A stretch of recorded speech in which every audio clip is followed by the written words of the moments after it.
Our world is only the visible tip of the iceberg, a thin film of reality beneath which lie abysses of secrets. Deep beneath the ocean waves and in the silent bowels of the earth, among desolate mountain peaks, lie the imprints of civilizations that no history textbook can reveal.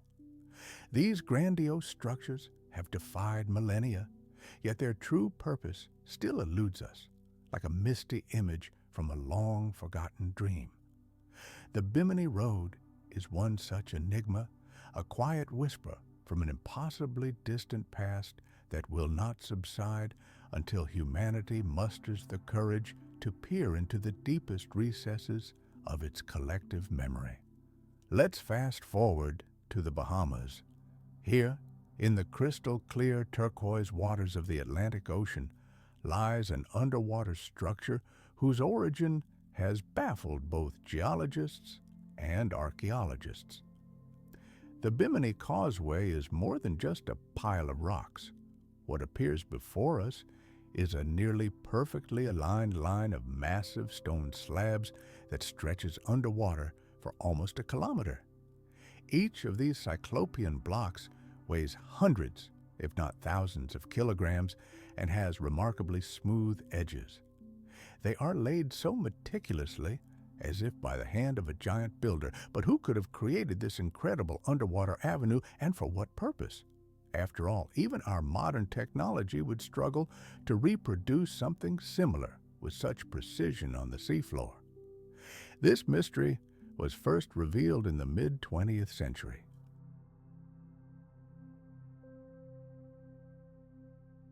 A group of divers exploring the coastal waters of North Bimini Island accidentally stumbled upon this anomalous, perfectly straight line of stones. At first, everyone chalked the discovery up to a freak of nature. However, the deeper they dived, the more doubts grew.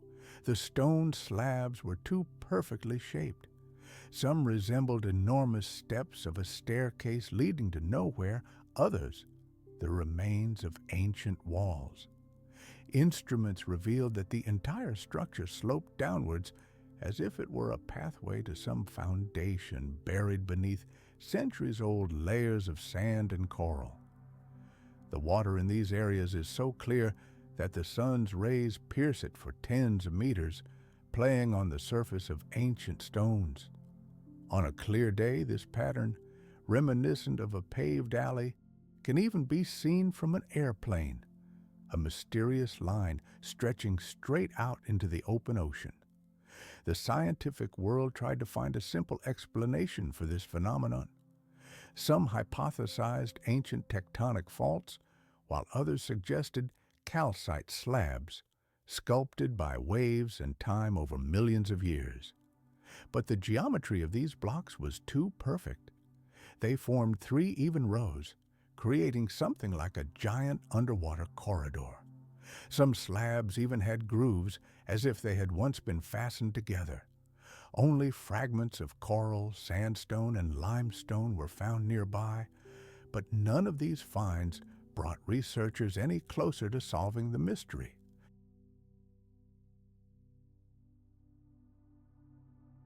Even the most staunch skeptics who insist on the natural origin of the Bimini Causeway are forced to admit the shape and arrangement of these slabs remains an inexplicable anomaly.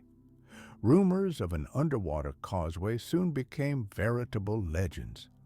Cautious archaeologists were replaced by enthusiastic researchers who boldly began to suggest that the ruins of the legendary Atlantis lay hidden beneath the water. And now, leaving behind the salty secrets of the Atlantic, we are transported to an entirely different world. On the border of Venezuela, Brazil, and Guyana, a gigantic stone plateau rises into the sky, as if carved by the hand of an unknown sculptor and cast here from another reality, lost amidst clouds and tropical downpours. Witnesses who have studied the underwater road swear that beyond the first rows of stones, others are visible, extending further west. These stones, appear to be part of a grand complex consisting of walls, foundations, and entire plazas. Some are convinced that before us are not just ruins, but the intersection of trade routes of a long-sunken civilization. In the 1960s, interest in Bimini resurfaced. This was due to a prediction by the renowned American mystic Edgar Cayce. He claimed that it was off the shores of Bimini that humanity would first stumble upon tangible traces of Atlantis. This prophecy was made long before the discovery itself.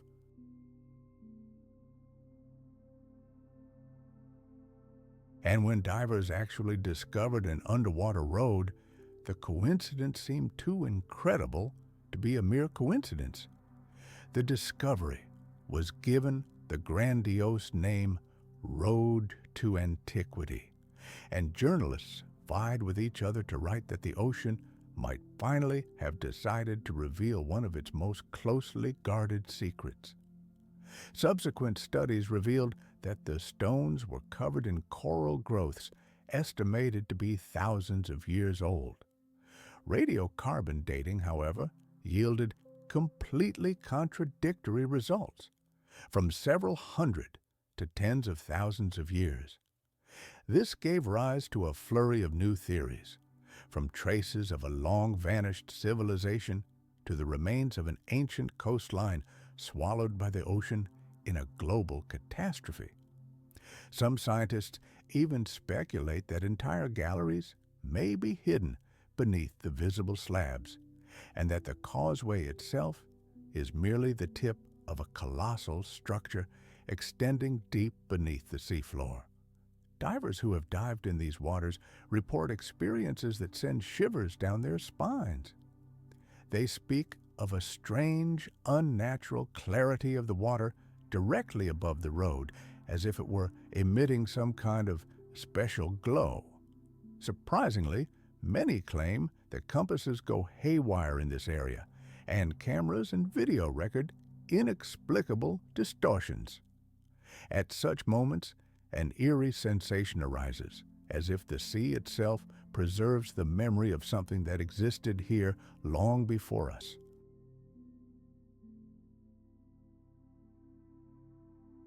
The depth around the road constantly fluctuates, sometimes increasing, sometimes decreasing, as if some invisible mass were shifting beneath layers of sand. Occasionally, a low rumble echoes through the dead silence of the ocean, a sound that no instrument has yet been able to clearly detect. Today, the Bimini Road remains one of the greatest mysteries of modern times, a magnet for explorers, divers, and simply dreamers from all corners of the planet. Its stony silence seems to hold a frozen echo of a time before the continents were separated by oceans. Perhaps all this is just a beautiful illusion, created by the play of wind, water, and the eternal human faith in miracles. Or perhaps it is here, beneath the thick salt and sand, that a fragment of true history slumbers, a fragment the earth once hid from us forever. Mount Roraima, one of the most ancient geological formations on the planet. Scientists estimate its age to be billions of years. Its perfectly flat, knife-cut summit and nearly vertical walls create an otherworldly impression. It seems not part of the Earth's crust, but an island frozen in the sky from another world. Roraima's altitude exceeds 2,800 meters, but it's not the numbers that matter. It's the feeling of complete isolation from the rest of the world. The foot of the mountain is immersed in the emerald green of the tropical forest, where the air is saturated with moisture and tart aromas. But as you ascend, everything around you begins to transform.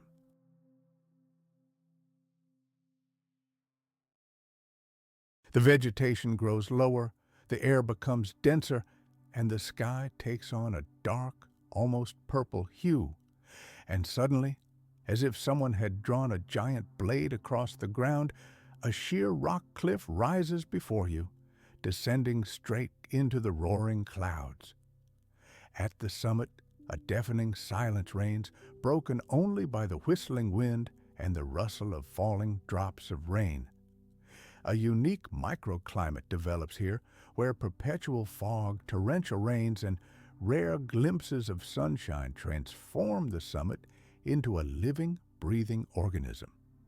Mount Roraima has given rise to hundreds of legends. For the indigenous Pemon Indians, it is sacred. It is the home of a great spirit, the place where the gods once descended to earth. Their legends say that humans once violated divine laws, and the heavens rained down torrents of water and deafening thunder upon them. The mountain became an impregnable stone fortress within which the secrets of the former world are forever locked. Some elders still claim that Roraima conceals gigantic caves leading to subterranean chambers where torches left by the ancient gods still burn. At the same time, scientists see it as a unique natural phenomenon, a true laboratory of evolution. The summit of this mountain is home to plants and animals found nowhere else on the planet. Unique mosses, orchids, dwarf trees, and even unique species of frogs that cannot jump. All of them appeared here in the ancient times before the continents drifted apart.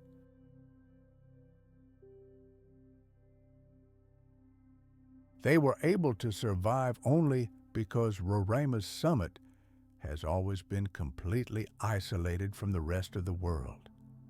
This rocky island seems to have preserved a fragment of an ancient era, keeping it intact under the cover of eternal rains. From the moment the first explorers began conquering Roraima, stories of strange phenomena began to multiply. People reported glowing orbs hovering above the summit and heard sounds resembling the hum of enormous machines, though no machinery could have been present. Rocks began to glow in the dark, and compasses and cameras inexplicably failed. Some climbers swore they saw shadows too large to be human gliding across the rock walls at dawn. No one could ever explain this. Was it simply a trick of the light, an optical illusion, or something much more profound? Now let's head east to China, where beneath the forested hills of Anhui province lies a mystery capable of shaking all our understanding of ancient engineering. These are the enigmatic Huashan Caves, a network of underground chambers with artificially carved vaults and corridors that extend deep into the mountain. Each of these caves is striking, perfectly smooth walls, uniform ceiling heights, and incredible symmetry, as if all were created according to a single ingenious plan. However, not a single Chinese chronicle mentions the construction of such grandiose structures. Who carved these stone chambers and for what purpose?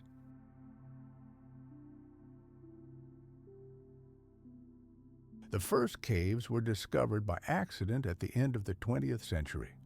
Local farmers were widening irrigation canals and, beneath a layer of earth, stumbled upon an entrance leading deep underground.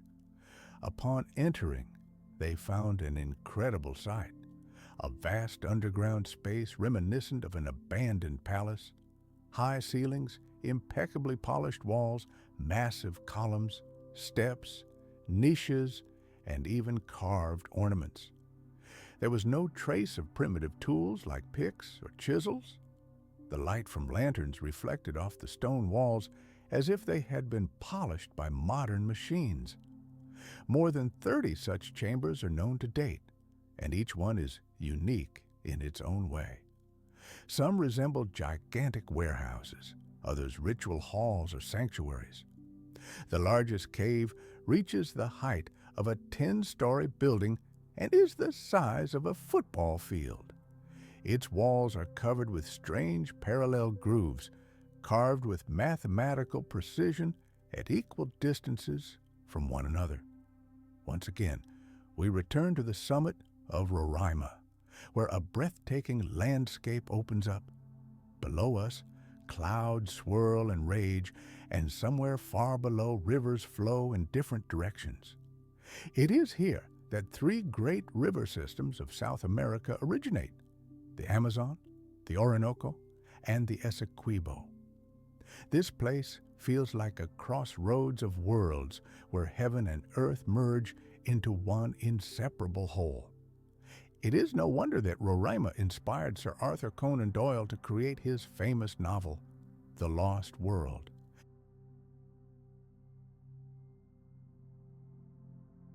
He described a plateau where time stands still and where creatures from bygone eras wander in the mists. Today, Roraima remains an object of intense study and a place of pilgrimage.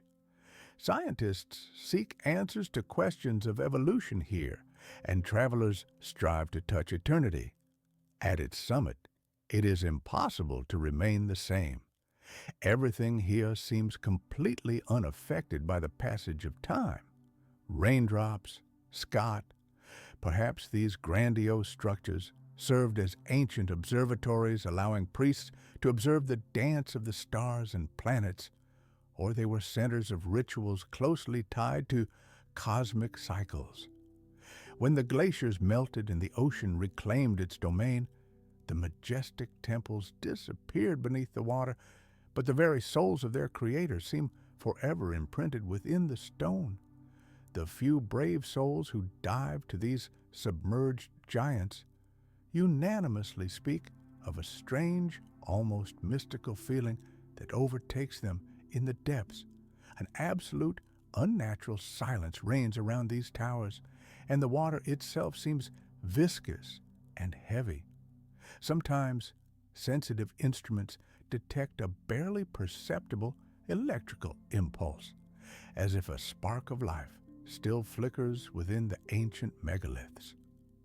One of the underwater archaeologists recalled how, as he approached a massive wall, his compass needle went crazy and began spinning wildly, and the powerful beam of his flashlight suddenly went dark.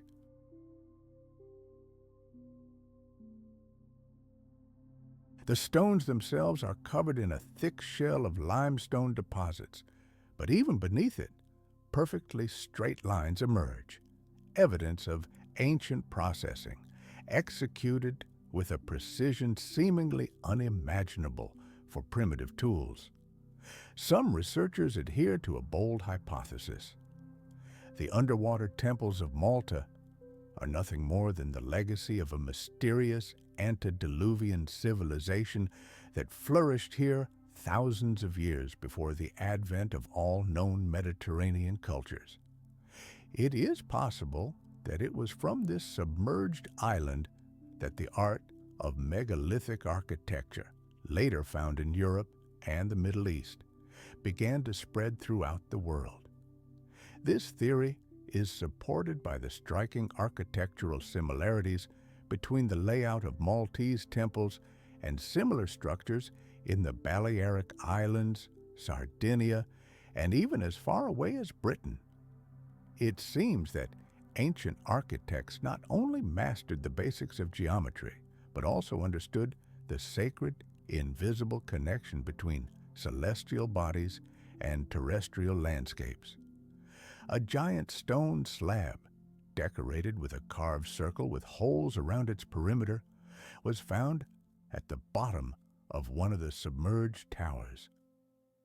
This structure is eerily reminiscent of a primitive stellar calendar, designed to allow the sun's rays to pierce it on strictly defined days of the year.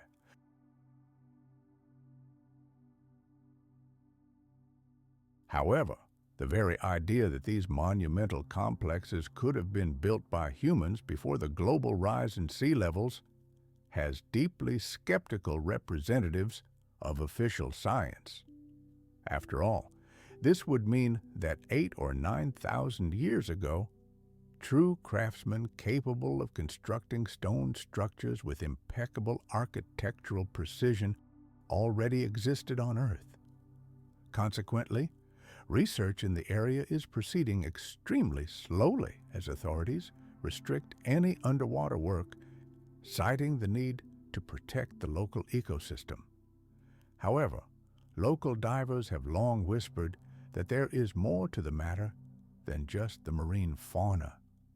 Coastal residents swear that in the evenings, when the scorching sun sinks into the sea, a mysterious, pulsating shimmer sometimes emanates from the depths. It seems to pierce the water's surface like some kind of underwater light source. Veteran fishermen are certain these are the sunken temples reflecting the starlight they remember from time immemorial.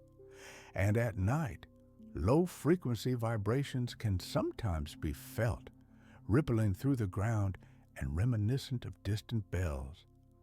Scientists try to attribute this to underwater currents, but local village elders are convinced it's the breathing of the ancient towers, still alive there at the bottom.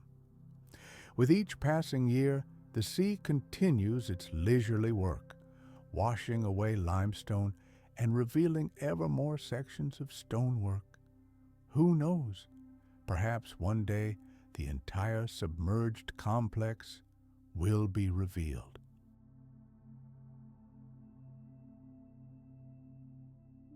And if these temples were truly created by the hands of humans of that era, it will forever change our understanding of the dawn of civilization. Perhaps Malta is the very starting point where humanity's memory of its first great builders was born. They gazed at the endless sky and erected their towers to connect the earth and the stars.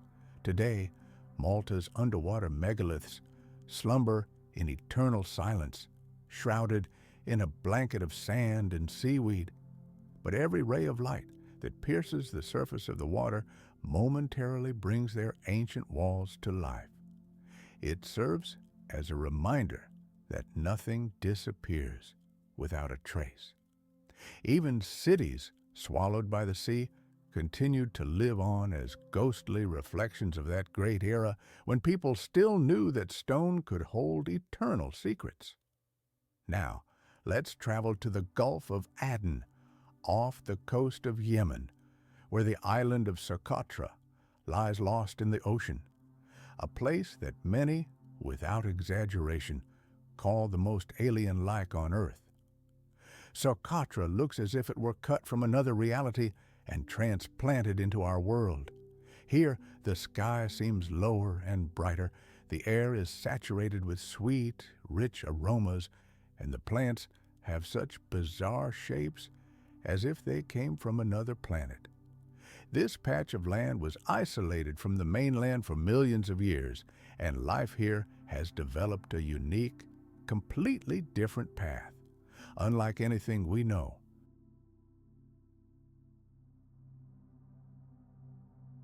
Scientists call it a biological wonder of the world, while the natives describe it as a living dream, a vision of God Himself. For those fortunate enough to set foot on this land, the island appears not just as a piece of land, but as a great mystery, trapped between sky and sea. As your ship approaches the shore, the first thing you notice is a strange landscape dotted with giant upside-down umbrellas. These are the famous dragon's blood trees, ancient plants with mighty trunks and spreading crowns resembling enormous bowls. Their resin, the color of fresh blood, has been revered as sacred for centuries. It was used to heal wounds, to create permanent dyes, and even to embalm the dead. But the most incredible thing about these trees is the almost tangible sense that they are sentient in some way incomprehensible to us. Local elders claim that at night their crowns slowly turn, as if listening to the whisper of the wind and communicating with one another in the ancient language of the earth itself. Socotra is truly unique. It's home to over 300 species of plants and animals found nowhere else on the planet. Only here do cucumber trees with their soft, swollen trunks grow, flowers bloom whose petals fold into the likeness of human faces, and lizards with iridescent skin scurry about, changing color not from fear, but depending on their mood.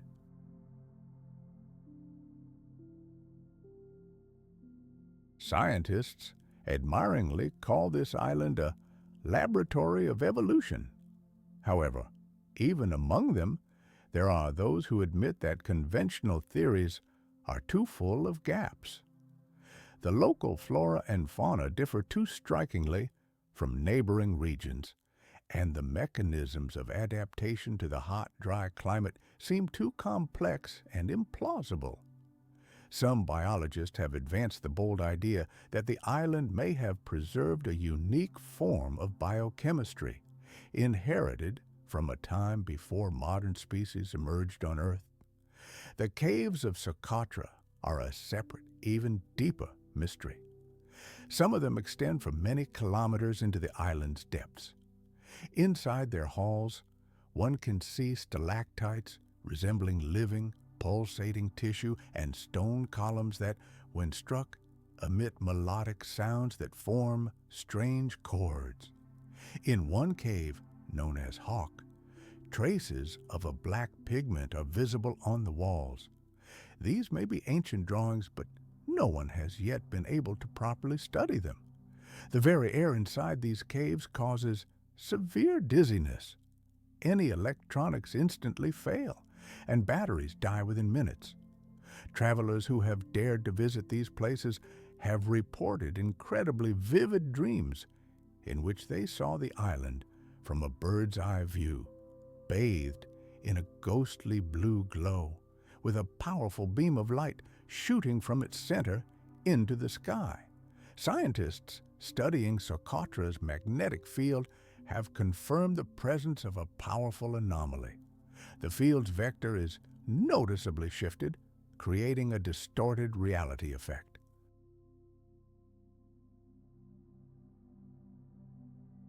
From time to time, instruments register short but powerful bursts of electromagnetic activity that are in no way related to thunderstorms or solar activity. This place seems to exist according to its own laws of physics, as if the boundary between our world and something else is incredibly thin.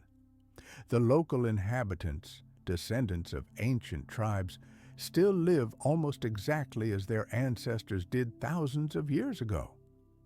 The legends they carefully preserve tell of sky people who descended on the island at the dawn of time. These mysterious beings taught their ancestors to build stone houses capable of withstanding any hurricane, and left behind sanctuaries built from giant slabs without a drop of mortar. These temples still stand on mountaintops and on the shore, where ocean waves have battered their walls for centuries. Many of the slabs bear mysterious symbols vaguely resembling writing, but no linguist in the world has been able to decipher them. The people of Socotra say it is the language of the wind, and only those born on this land can understand it. Sometimes, especially on moonless nights, a long, low hum, reminiscent of a human voice, can be heard in the absolute silence of the mountains, the wind singing through narrow crevices in the rocks.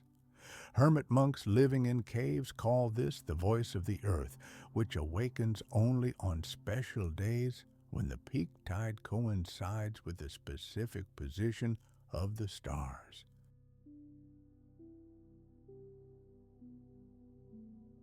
Astronomical observations have revealed another striking fact.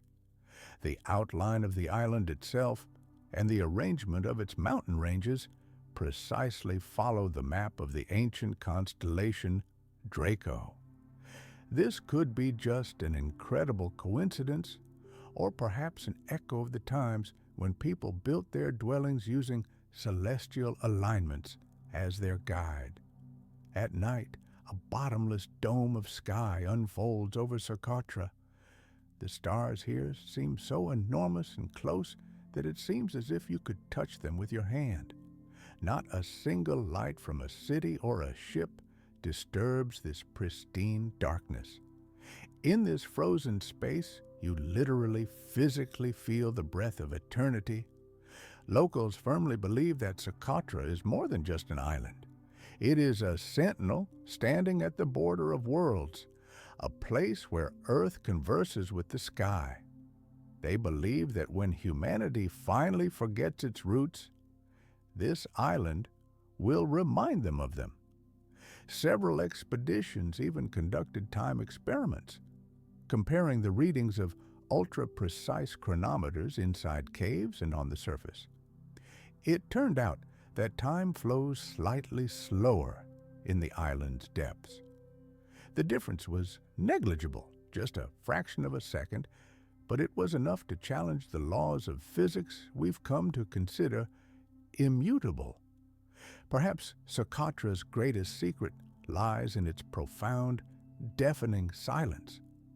An ancient legend holds that a majestic temple of black stone once stood on the island, vanishing in a single night.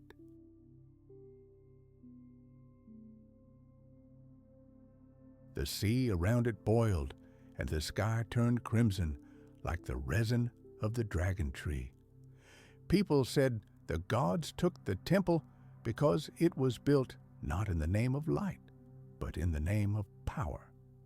Since then, the island has shunned major events.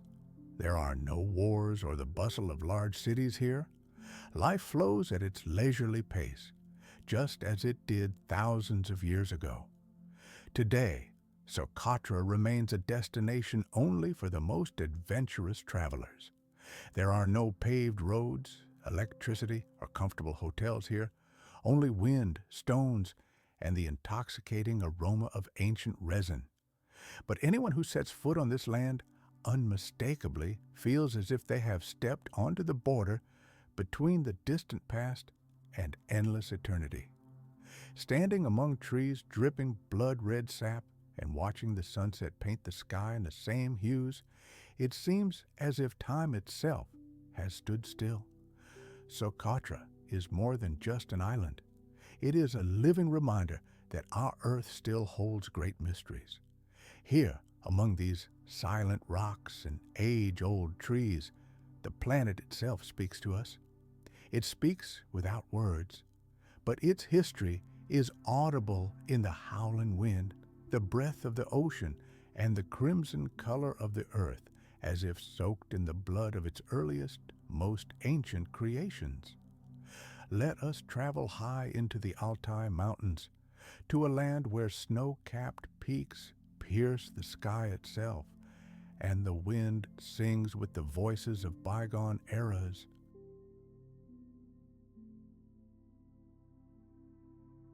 It was here that discoveries were made that forced scientists to completely rethink their views on ancient man. Archaeologists working in permafrost, removing layer after layer of ice and frozen ground, discovered bodies so perfectly preserved that it seemed as if they had fallen asleep only yesterday.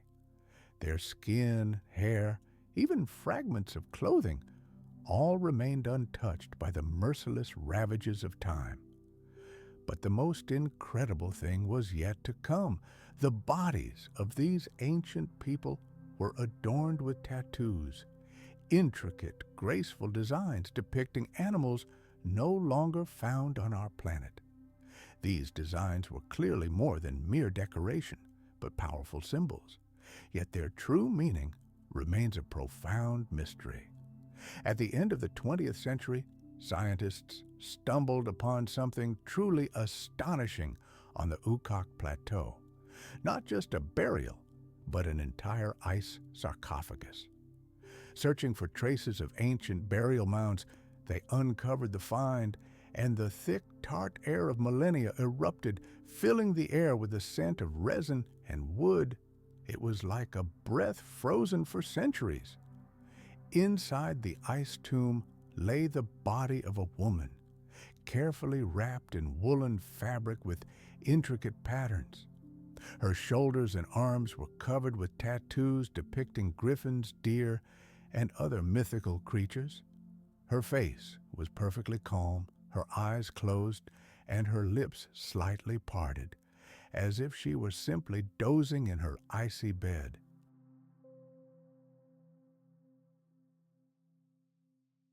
The world would later come to know her as the Princess of Ukok, though who she truly was, a priestess, a ruler, or a keeper of ancient knowledge, we may never know. This incredible find was over 2,500 years old, but thanks to the freezing cold of the permafrost, the body was preserved even better than the famous Egyptian mummies. Beside the princess lay vessels filled with herbs, chunks of ice soaked in aromatic oils, and the remains of horses buried with their owner. Every detail indicated a complex and meticulously executed ritual. It seemed as if she was being escorted not to the world of the dead, but to another state of existence, where her spirit would continue to protect her people. Researchers studying the remains discovered that the woman's skin had been treated with a unique compound that completely halted decomposition. Modern science has been unable to reproduce the formula for this substance. The ink used for the tattoos proved another unsolved mystery. Under a microscope, the pigment appeared as tiny metal particles, but chemical analysis revealed only carbon and unknown minerals. But that's not all. When the images were illuminated with infrared light, the lines on the skin began to emit a soft blue glow, a phenomenon for which there is still no scientific explanation. However, the mystery didn't end with the mummy itself.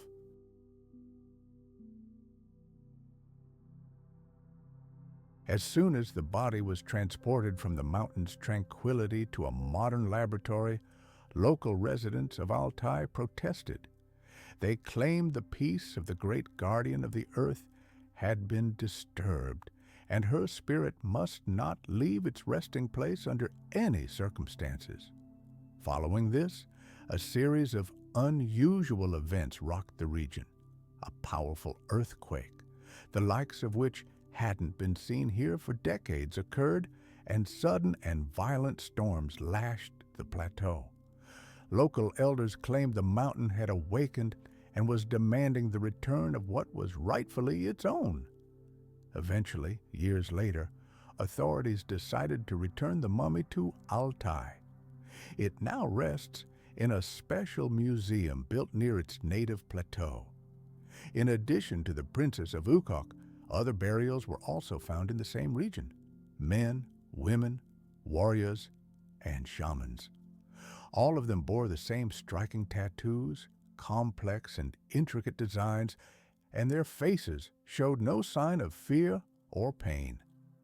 Researchers have suggested that these were not just burials, but the remains of a special caste of people, the keepers of ancient rituals and knowledge of nature and the cosmos.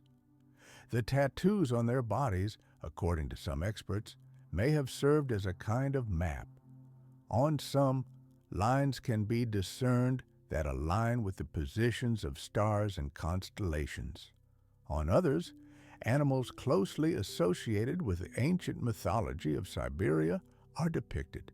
But if this is truly a map, where does it lead?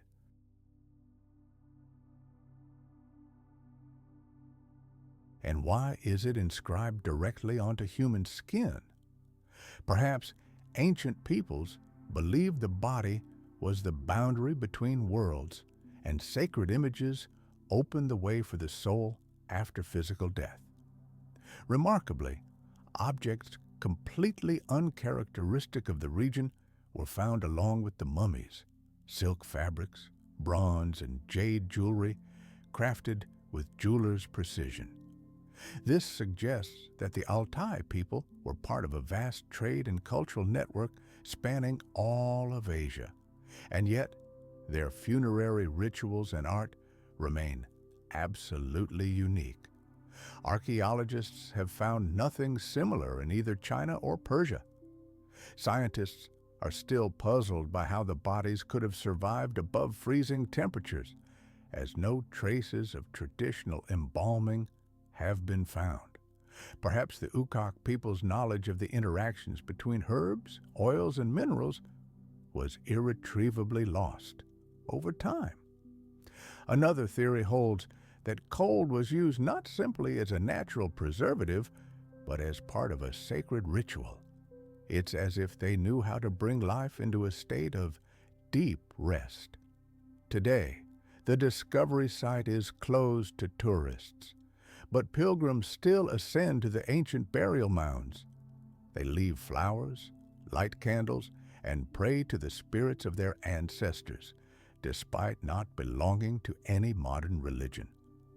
It is said that on clear nights, a strange glow resembling the northern lights can be seen over the burial grounds, although geographically they should not be there.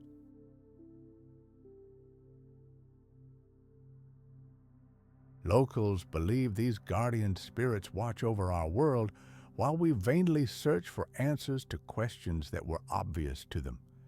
The ice mummies of Altai are an eternal reminder of the human desire to preserve not only the body, but also the memory that connects the past with infinity.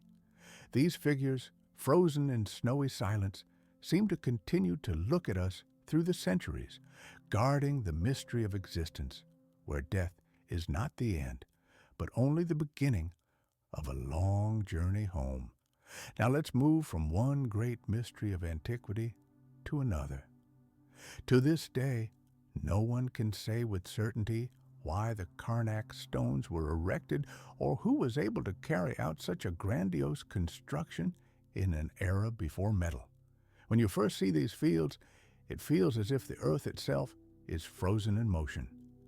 The stones, like an army of silent guardians, stretch in orderly rows to the horizon. Each one occupies a strictly assigned space with its own angle and height. The largest of them reach 4 meters, while the smallest barely reach the knee. They are arranged in 11 parallel rows, and when viewed from a bird's eye view, the entire composition resembles frozen stone waves or the rhythmic breathing of the planet. Scientists studying Carnac quickly realized that the placement of these gigantic megaliths was no accident.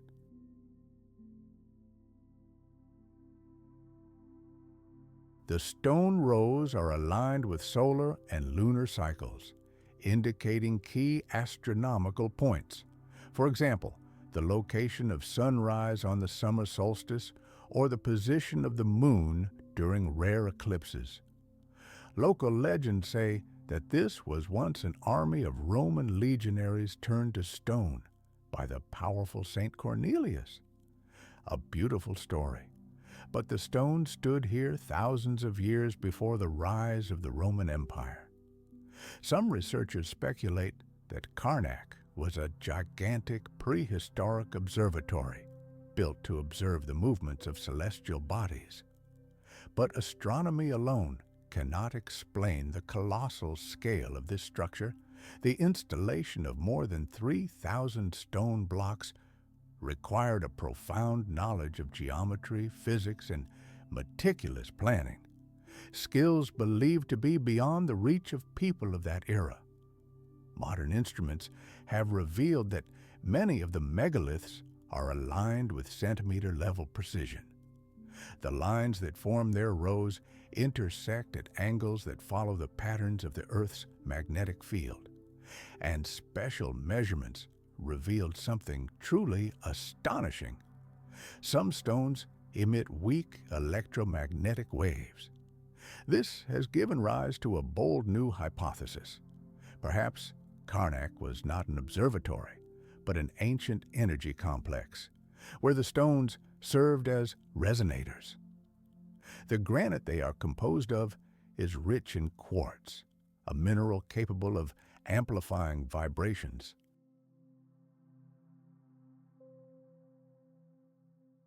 It's incredible to imagine that the ancient builders could have known how to channel the Earth's energy, transforming these fields into a kind of natural generator. For centuries, locals considered Carnac a place of power. Even in the Middle Ages, women dreaming of children would come here and lie on the warm stones, believing they held the living breath of the earth.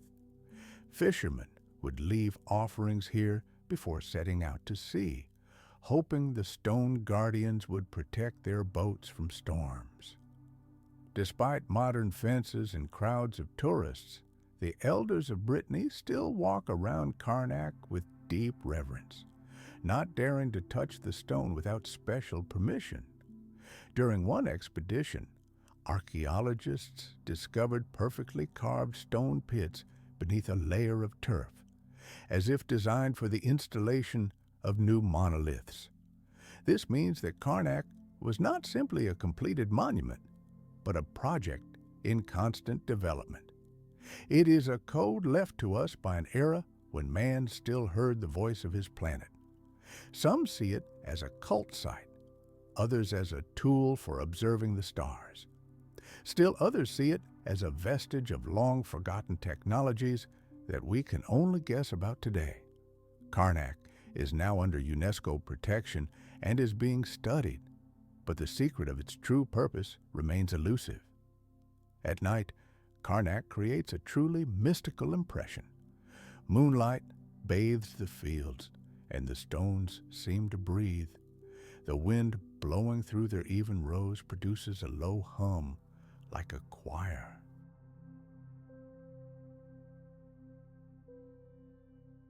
Tourists report sometimes hearing whispers as if words in an unknown language were coming from the very earth. And local legends claim that once every century, the stones come to life and slowly shift their position to gaze at a new sky. Generation after generation, like descendants of ancient masters, have continued the work of their ancestors, creating this eternal stone wonder. Let's travel to the misty shores of ancient Brittany, where thousands of stone giants, like an army of forgotten ancestors, stand in orderly rows. For centuries, they have guarded their secret, following some incomprehensible ancient plan. Radiocarbon dating only confirmed what was already obvious. This titanic construction stretched over centuries. But the most astonishing discovery awaited researchers not in the stones themselves, but in the earth between them. Beneath the multi-ton boulders, traces of molten sand transformed into glass were discovered. It was as if an unimaginable heat, capable of melting stone, had raged here, in this very spot. Scientists immediately conjured up the idea of lightning strikes, but this hypothesis crumbled when confronted with the facts. The melting was too uniform, too methodical to be a chaotic discharge of celestial electricity. And then a guess was born, so bold it bordered on the fantastic. What if this complex Carnac was not just a temple, but a gigantic machine powered by the energy of the sun, sound, or even the earth itself?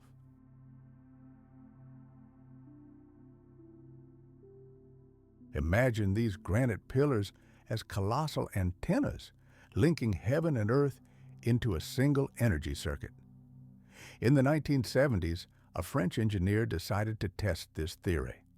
He armed himself with old photographs of Carnac taken a century ago and compared them with modern images. What he discovered was almost imperceptible, but no less shocking. Several megaliths had barely changed their tilt. The movement was so slight that it could easily be attributed to soil erosion. But there was a catch. The direction of the shift was the same for all of them. As if on cue, all the stones had shifted eastward. Perhaps it was just a fluke, or perhaps not. Be that as it may, when you stand amid these stone rows, you sense something strange, almost tangible. The wind here seems to thicken. The sounds of the world fade, become muffled, and your heart involuntarily begins to beat to a different rhythm, one perhaps once set by the planet itself. And who knows, perhaps one day, when science learns to listen not only with cold instruments, but with our whole being, these stones will speak. They will speak not with words, but with pure vibration, the very ancient language in which our world was created.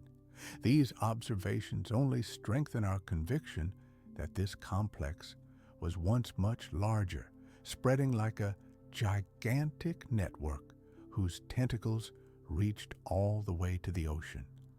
Now, let's travel to the banks of the sacred Ganges River, in the very heart of India.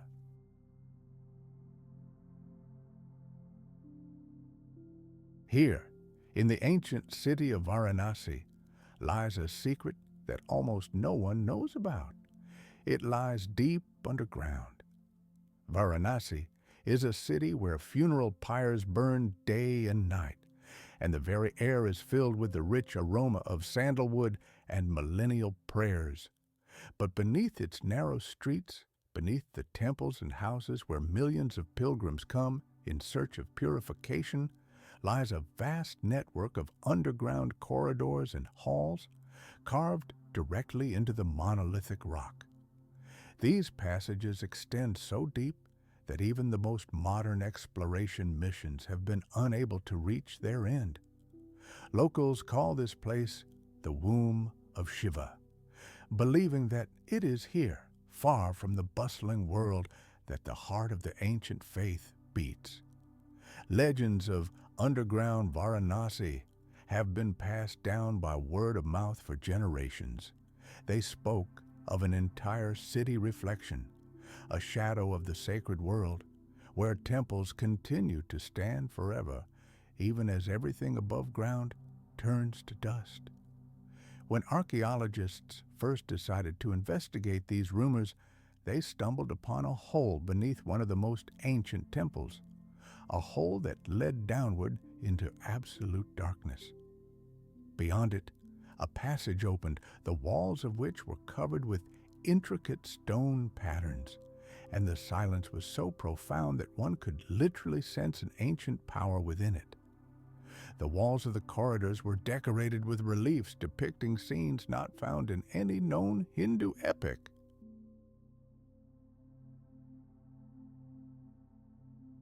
We see people with animal heads, mysterious multi-armed creatures, women holding vessels emitting light, and strange symbols eerily reminiscent of star charts. Some of these drawings were executed with a precision that seemed utterly impossible for that era. The lines were perfectly straight, as if etched by a laser beam. At a depth of 20 meters, the researchers reached stone steps leading to a huge circular chamber, some 30 meters in diameter. In the center of this chamber towered a gigantic lingam, a symbol of the god Shiva, that seemed not carved but grown directly from the rock. When the beams of flashlights were directed at it, its surface glowed, shimmering with mystical shades of blue and silver. It felt as if living energy flowed within the stone, and it wasn't just a sensation. Instruments recorded a weak but stable electromagnetic field and a noticeable change in temperature. The air grew warmer, and a barely perceptible low humming began to fill their ears. The expedition members described their feelings as if time itself had slowed down around them and their thoughts had become crystal clear. When news of the excavations reached local priests, they demanded an immediate halt to the research. They insisted that the underground temple was not an object of scientific curiosity, but a sanctuary where the power connecting the world of the living and the world of the gods slumbered.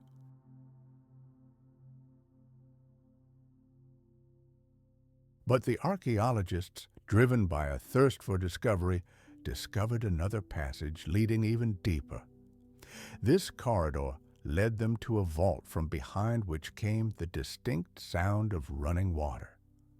After walking a few more meters, they froze in amazement, encountering an underground river, a crystal clear and warm stream flowing directly beneath Varanasi. The ancient texts of the Skanda Purana spoke of a secret river beneath the Ganges that connects the human world with the abode of the gods. Scientists had always considered this merely a beautiful metaphor, but now they stood on its banks. The water was incredibly pure, with a high content of silver and minerals that inhibited the growth of any bacteria. Perhaps this is why it retained its pristine purity for millennia. When the expedition attempted to advance further, the cave's vaults began to tremble and part of the passage collapsed, cutting off the path. The exploration was abandoned. However, those who delved deeper reported strange sounds, reminiscent of inhuman chanting. There were no words, but an absolute harmony, reminiscent of sacred mantras. One engineer noticed that the walls vibrated in time with this sound, creating the sensation that the stones themselves were part of a gigantic musical instrument.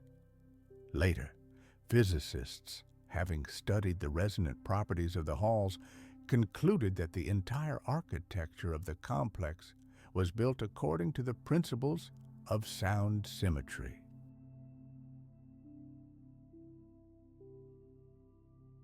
Every column, every curve of the wall was calculated to amplify and direct sound, turning the entire space into a perfect acoustic system. The ancient masters possessed knowledge that we have yet to discover. Perhaps this temple was created not only for worship, but also to control the vibrations that the sages called nada, the primordial sound from which the entire universe was born. Legend has it that underground Varanasi was created not by humans, but by the Nagas, mythical snake-like creatures who came from the depths of the earth. They taught the first priests the arts of sound and light, then disappeared into the bowels of the planet, leaving their temples as an eternal legacy. And every time the Ganges overflows its banks, flooding the city, locals believe the underground temple draws a breath, reminding the world of its existence. Modern satellite images indeed reveal anomalies beneath the surface of Varanasi, clear lines and shapes that don't align with the urban fabric. Scientists suspect that a gigantic complex may indeed be hidden underground, but excavations here are impossible, as doing so would risk destroying the sacred temples above. Thus, the mystery of underground Varanasi remains unsolved, leading us to believe that the city inhabits two worlds simultaneously, one noisy and vibrant above, the other silent and eternal below. Now we'll descend into the very depths of the earth, to northern Mexico, where a place defies the imagination.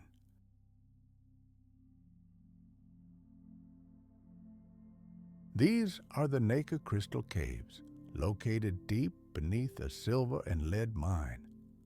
When the entrance to these caves was discovered, the first people who entered said they had entered another world, a world where everything is made not of stone, but of pure light.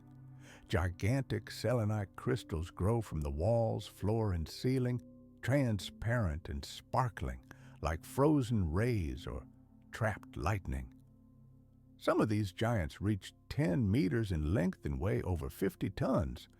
This is one of the most incredible natural wonders on our planet, but its origin remains shrouded in mystery. The cave was discovered completely by accident in 2000. Workers were digging a new tunnel when the drill suddenly collapsed into a void. A scorching stream of hot air, thick with steam, gushed from the resulting hole. The temperature inside exceeded 60 degrees Celsius, and the humidity approached 100%. For a human, it was a death trap. One could only remain there for 10 minutes. Otherwise, one's lungs would simply cook. But even these brief moments were enough to witness a spectacle that left everyone speechless. Enormous, perfectly formed crystals crisscrossed the space in all directions, reflecting the light of the lanterns on their millions of facets. It seemed as if the earth itself had decided to erect a cathedral of light within itself.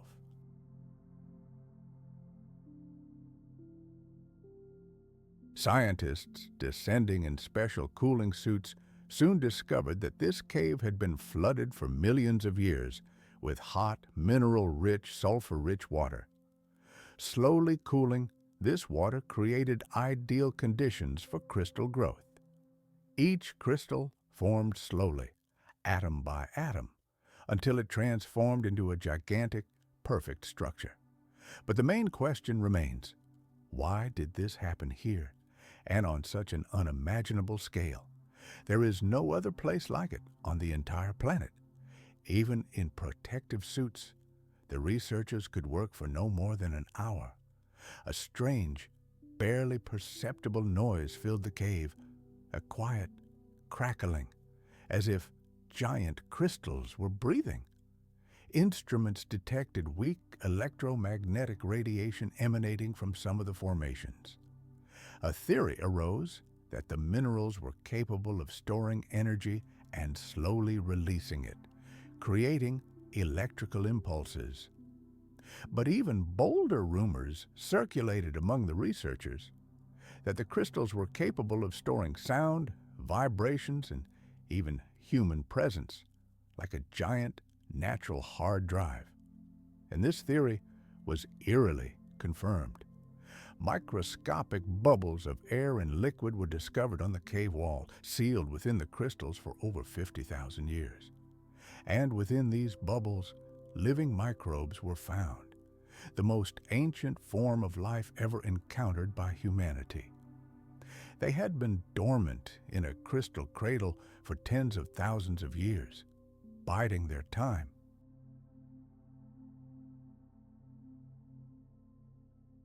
Deep in the Mexican earth, in Naica Cave, scientists made a discovery that was both a scientific triumph and a dire warning. When they attempted to revive microscopic organisms trapped in crystals for tens of thousands of years, some of these ancient life forms actually awakened.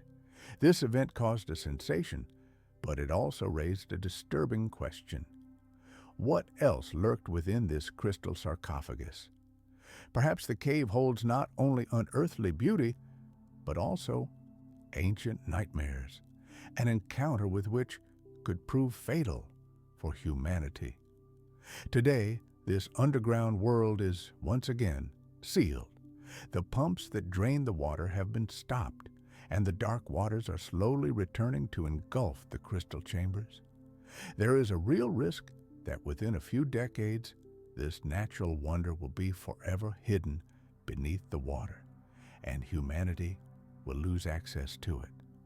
Dr. Penelope Boston, one of the few who has visited this alien landscape, later shared her disturbing memories. She was haunted by the feeling that someone was watching her invisibly from the crystalline depths. The light from her lanterns, refracted by the gigantic facets, created the illusion of gliding shadows that seemed to have a life of their own. At one point, the researcher heard a deep, vibrating hum, reminiscent of a human voice, although there was not a soul around for hundreds of meters. Later, her equipment did indeed detect a low-frequency resonance, but its source remained a mystery.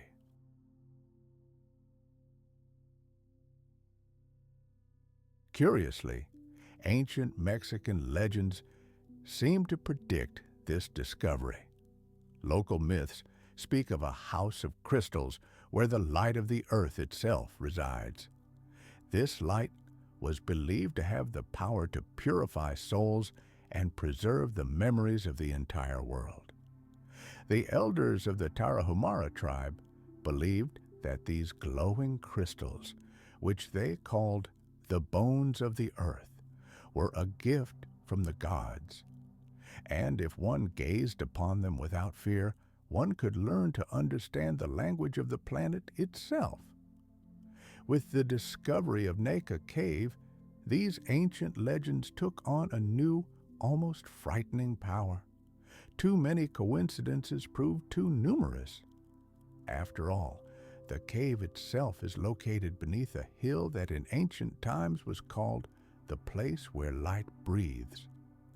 The scientific community is still debating, is Naica simply a unique natural phenomenon or the result of some ancient incomprehensible intervention? The fact is, some of the crystal structures are aligned at such angles that they form mathematically perfect hexagonal shapes. This seems more like intelligent design than the blind chaos of nature. There's even a bold theory that the crystal growth could have been directed perhaps by powerful electromagnetic fields. It sounds like science fiction, but the fact remains, nature seems to have displayed its own intelligence here as if it knew precisely what miracle it was performing. Naica Cave is a place of paradoxes, where fragility and eternity merge.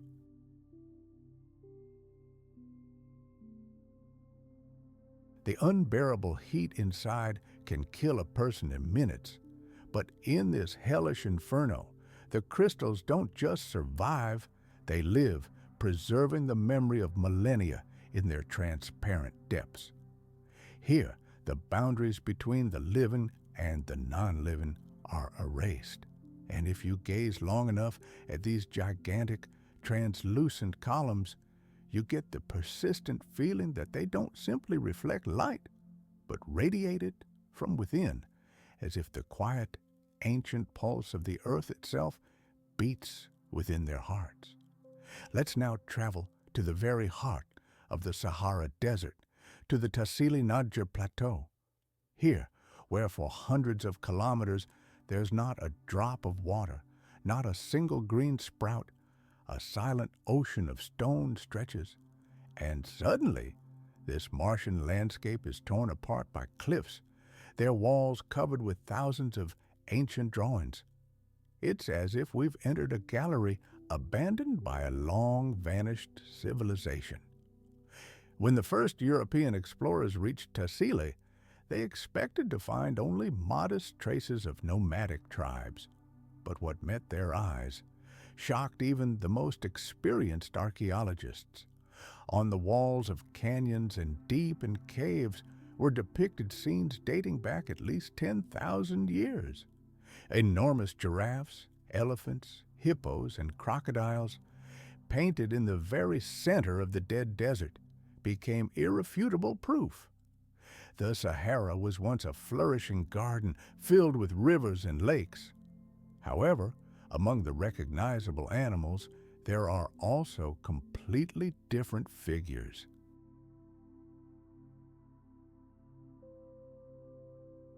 Creatures with elongated, disproportionate heads without mouths or noses. Their hands end not in fingers, but in long, thin rays, and the people depicted next to them are kneeling in a pose of worship. One of the most famous compositions is called Floating People. It depicts dozens of human figures seemingly floating in zero gravity, surrounded by strange circles resembling waves. But in this area, there were never any bodies of water deep enough for swimming. Some scholars have suggested that this depiction represents a shamanic ritual or a symbolic journey of souls to the afterlife. But the local Berbers have their own, much simpler explanation. They believe these are those who came from the sky. In their language, the very word Tassili translates as the place where the stones speak. They believe these drawings are not just art, but a message left by the white gods who descended to earth in ancient times. Indeed, among the images, one can find figures in round helmets, from which thin lines extend skyward. Their bodies are depicted as translucent, as if the ancient artist wanted to emphasize that they are not made of flesh and blood. On one of the rocks is a huge disk from which a beam of light shines towards the earth, and around it stand people with their hands raised to the sky. These drawings are too detailed and meaningful to be a figment of the imagination or a coincidence.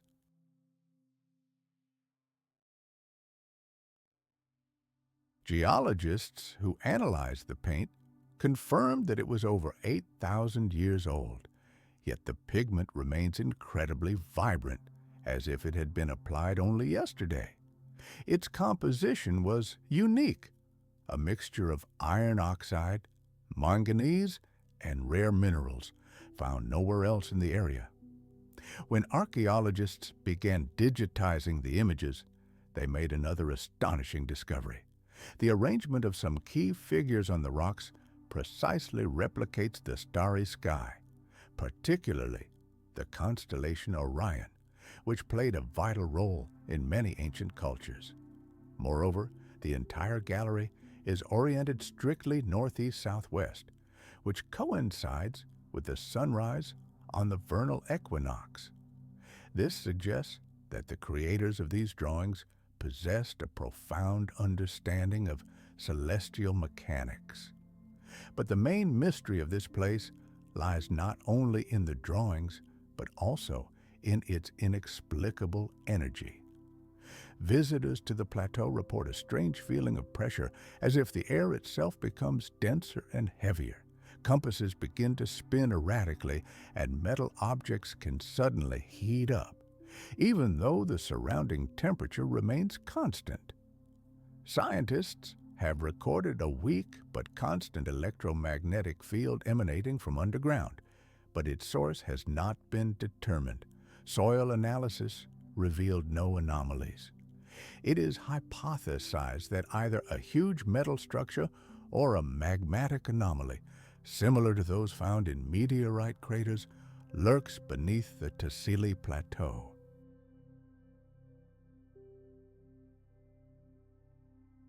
Berber elders claim that deep within the plateau there really is a gigantic stone dome that seals the entrance to an underground chamber. However, it is forbidden to enter, as this place does not belong to humans. Legend has it that hidden beneath Tassili is the Eye of Heaven, a huge crystal that allowed the ancient gods to listen to the stars. Even today, glowing balls are sometimes observed over the plateau at night, silently moving across the sky before disappearing into the rocks. Scientists attempt to explain this by rare atmospheric phenomena, but eyewitness accounts have been passed down from generation to generation for hundreds of years. During an expedition in the 20th century, a group of explorers decided to spend the night in this mysterious place. They later swore that in the deathly silence of the desert, they distinctly heard a low, drawn-out hum, like a distant choir, emanating directly from beneath the earth. In the morning, their instruments recorded powerful magnetic surges, while perfectly smooth circles remained in the sand, as if burned from the inside. Photographic analysis later revealed that the diameter of one of these circles precisely matched the central figure in the famous drawing of the floating men. The Tassili Plateau remains one of Africa's greatest mysteries. Here, ancient art becomes a historical document, and stone a silent chronicle.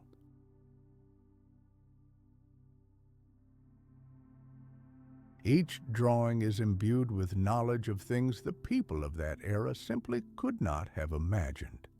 Some see them as evidence of the visit of ancient astronauts. Others, the visions of shamans traveling to other worlds. But the fact remains, thousands of years ago, in the heart of the Sahara, people captured scenes that still baffle modern science. When the sun sets, the Tassili cliffs turn crimson, and the wind, stirring the sand, causes the ancient figures to shimmer and come to life. The desert is silent, but in this stillness, one senses the breath of eternity, a reminder that even the most lifeless lands can retain traces of our stellar origins. In these moments, it seems as if the ancient artists have not gone anywhere. They are still here, watching us from beyond the horizon, where the sand merges with the endless sky. Now let's move to eastern California, where Mono Lake, nestled among scorched mountains and lifeless plains, lies a landscape that feels like a vision from another planet. This incredibly ancient body of water, over 700,000 years old, makes it one of the oldest lakes on Earth.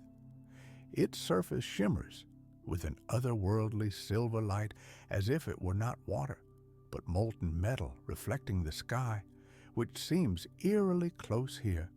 However, behind this mesmerizing beauty lies a world of extreme chemistry, deathly silence, and amazing creatures that have learned to survive despite all the laws of nature.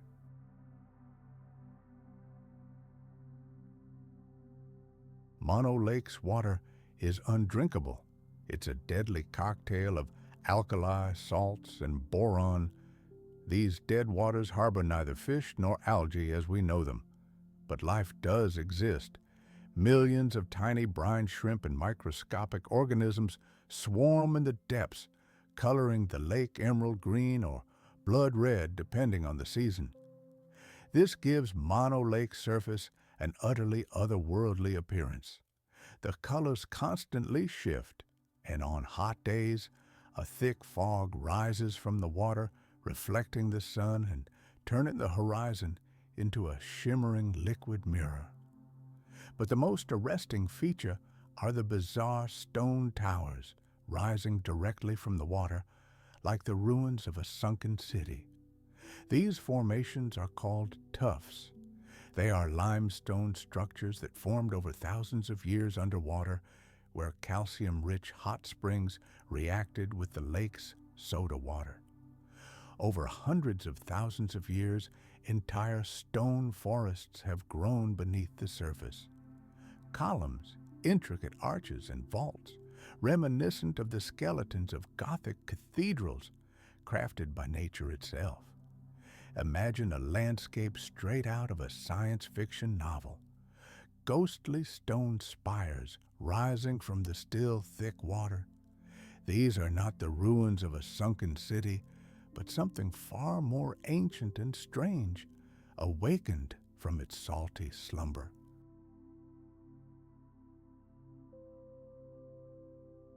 As the level of Lake Mona began to fall, these towers, like the skeletons of a long-forgotten world, broke through to the surface, transforming the body of water into a place where geological history itself peers down upon us from the depths.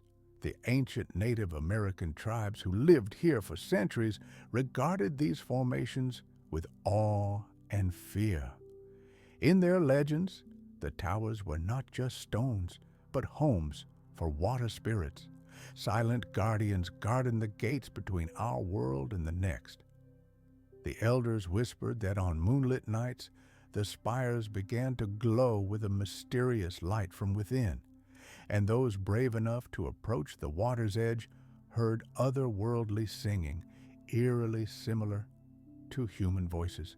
Remarkably, even today, travelers sometimes share the same impressions. In absolute calm, when the air is still, strange sounds do indeed emanate from the lake, low, drawn-out vibrations as if someone were plucking a bow across giant glass strings. Of course, science has an explanation. It's the result of changes in pressure and temperature.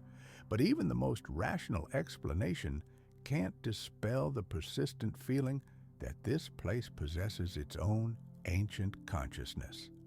Lake Mona has always been shrouded in an aura of mystery. Its very nature defies conventional laws. The chemical composition of its waters is unique. The alkalinity here reaches levels found nowhere else on the planet.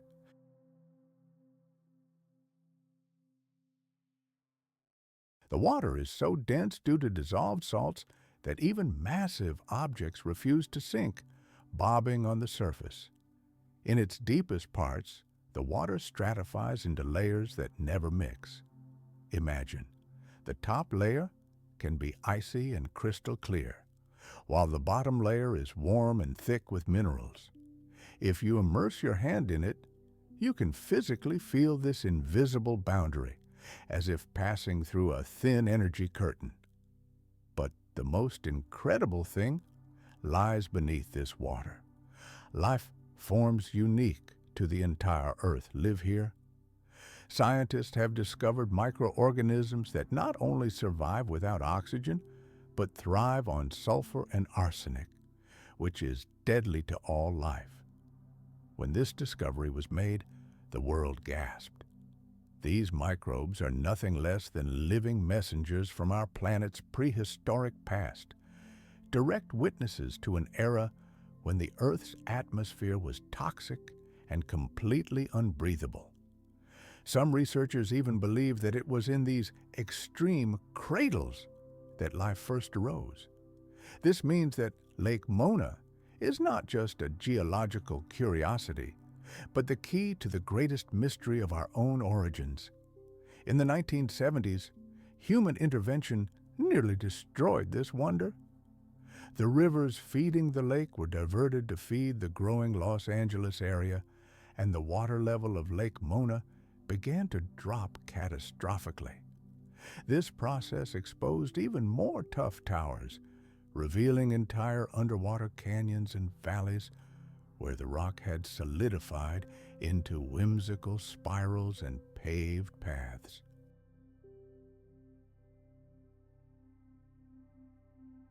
When the first explorers descended into these drained depths, they were in for a surprise. Compass needles began spinning wildly, and sensitive magnetometers recorded powerful vibrations that simply couldn't have come from the limestone. Geologists theorized that a gigantic ancient meteorite impact crater or the vent of the extinct monoline supervolcano, dormant nearby, might lurk beneath the lake bed. Paiute Indian legends tell a poetic tale of this place. They say the lake was born from the tears of a grieving mother whose children were snatched and carried away by the sky itself. According to legend, the children turned into stars in the night sky, and their mother became water to forever reflect their distant light. Indeed, if you look at the surface of Lake Mona on a dark night, you get the distinct impression that myriads of stars have fallen from the heavens, fallen into the water, and are now unable to find their way back. And on rare nights with a full moon, the moonlight, refracted by the salt crystals on the towers, makes them glow from within, as if the bones of an ancient colossal creature are visible. Some researchers go even further, arguing that the structure of these tough formations is too ordered and complex to be the result of a purely natural process. The columns sometimes line up in perfectly aligned rows or converge at right angles, creating the appearance of gigantic geometric patterns on the seafloor.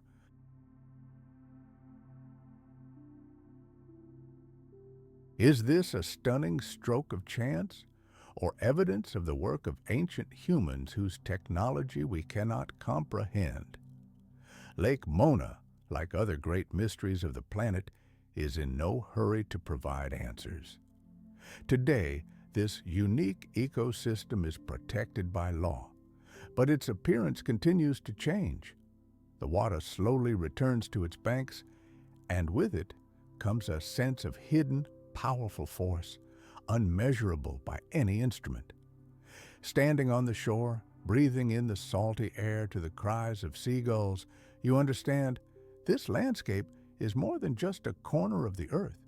It is a mirror reflecting its pristine, infinitely ancient, and vibrant soul. Lake Mona is a living chronicle of time, where stone, water, and light merge in a single breath.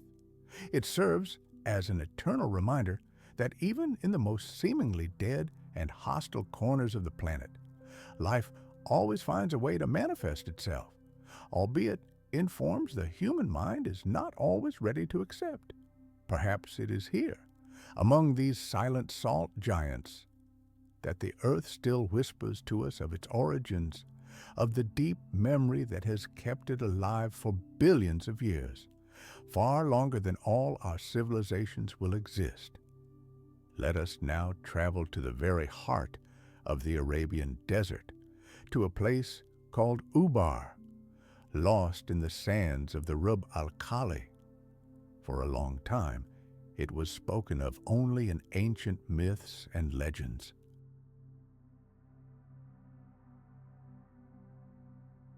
It was called the Atlantis of the Sands, a great city that vanished in a single night, cursed by the heavens and buried alive by the desert. In ancient manuscripts and on the maps of medieval travelers, it was described as a fabulously rich oasis, a center for the trade of precious frankincense, and a concentration of architectural wonders. But for centuries, no one could pinpoint its exact location. It was only a phantom, a dream, until at the end of the 20th century, satellites viewing from space discerned, beneath meters of sand, barely perceptible lines resembling ancient roads converging at a single point. This discovery led archaeologists to ruins that forever changed our understanding of ancient Arabia. When the first scientific expeditions reached this mysterious site, they were met with a truly surreal scene. From the endless sea of sand, like the bones of a prehistoric monster, jutted the remains of massive columns, fragments of walls, the remains of once tall towers, and the gaping chasms of deep stone wells. The entire city was buried tens of meters deep, as if some unknown force had instantly dragged it into the bowels of the earth. Radiocarbon dating revealed that this settlement was approximately 5,000 years old, contemporary with the first great civilizations of Mesopotamia. What amazed scientists most was the incredibly high level of engineering ingenuity of its builders.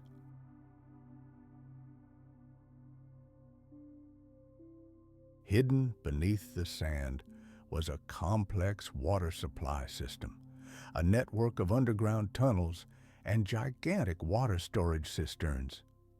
Some of these wells reached such dizzying depths that even modern pumping equipment couldn't extract the water from their bottoms. Of course, there was no water left, but the walls were coated with a shiny mineral coating, evidence that they had retained moisture for millennia. It became clear Ubar was built over a vast underground lake, the last oasis on the edge of a lifeless sea of sand. Legends say the city was built by the descendants of the Ad people, an ancient tribe blessed by the gods who granted them untold wealth and boundless power. The inhabitants of Ubar controlled the trade in incense and precious stones, and their caravans crossed the entire Arabian Peninsula. But over time, as often happens, prosperity bred hubris. The townspeople considered themselves equal to the gods. And then, as the tale goes, the earth beneath their feet shook, opened up, and the sand swallowed everything. The people, their magnificent towers, their deep wells, and even the very road that led to the city. Since then, only the wind has roamed there, and its soft whistle in the dunes of the Rub al Khali is said to resemble distant, mournful voices. When archaeologists cleared the first walls, they discovered traces of a monstrous fire.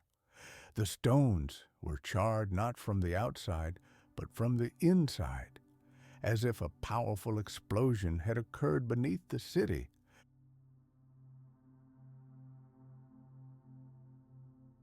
Geologists found a rational explanation.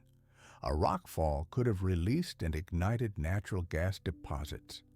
But local nomads remain convinced that this was the result of divine fire, a divine punishment. Some believe that Ubar did not perish, but literally fell into another world, which is why no expedition has ever succeeded in excavating it completely. The biggest mystery turned out to be the city's location itself. All the caravan routes discovered by satellites beneath the sand led in exactly the same direction, to the southeast, where ancient maps indicated the start of the legendary frankincense route. These trade routes leading to the coast could have existed long before Ubar itself. This suggests the city stood at the crossroads of the planet's most ancient trade routes. Satellite images also revealed vast voids hidden beneath the ruins. According to one hypothesis, Ubar was built over a gigantic underground cavern formed by the dissolution of salt layers. When the vaults of this cavern gave way, the city simply collapsed inward. However, not all the data fits this coherent theory. Instruments near the excavation site record strange anomalies, inexplicable temperature fluctuations, and a weak but persistent magnetic field. At night, the sand near the ruins remains warm, while the surrounding desert quickly cools.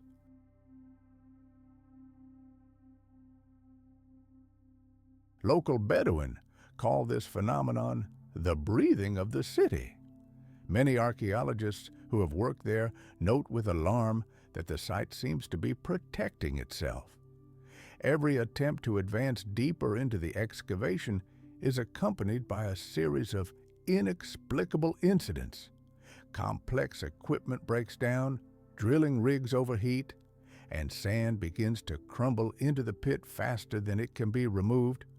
One engineer grimly joked that the desert seems to not want the world to see Ubar again. Nevertheless, what has already been brought to the surface is astounding. Mysterious symbols were carved into one of the surviving fragments of the wall. They resembled writing, but did not belong to any known ancient alphabet. These signs consisted of complex swirls and intersecting spirals, as if their creators were trying to convey not sounds or concepts, but movement and energy itself. When archaeologists illuminated the stone with infrared light, something incredible happened. The lines began to glow with a soft, golden light. Scientists theorized that the paint contained rare luminescent minerals, but they were unable to explain how it retained its properties for 5 millennia. Since then, this place has become a magnet not only for researchers, but also for pilgrims from all over the world. People come to the ruins to touch the ancient stones, believing they still hold the energy of the lost city.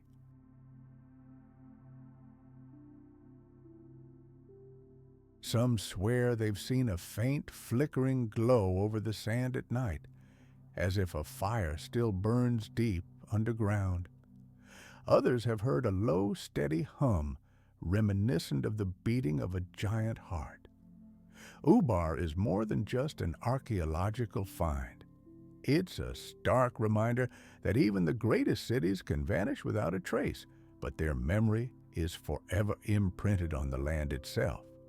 It's like the desert's hidden breath, invisible, but felt if you stop, pause, and listen to its great silence. Today, part of Ubar has been excavated and is accessible to visitors, but most of it still lies dormant beneath the dunes. The desert guards its secrets well, and perhaps will forever. For, as the Bedouins say, the sand reveals its secrets only to those who know how to listen. And when the setting sun paints the dunes blood red, for a moment it seems as if its glittering towers still stand beneath the surface, and the ethereal shadows of its ancient inhabitants glide across the sand, unaware that their world has long since vanished. Let's travel to those corners of our planet where the horizon dissolves in a haze of scorching air, and the sand seems to have witnessed the birth of time itself. Here, in the midst of a lifeless desert, mysterious giants rise from the earth, hills that defy the laws of nature. Seen from a bird's eye view, their shape seems too perfect to be the result of chance.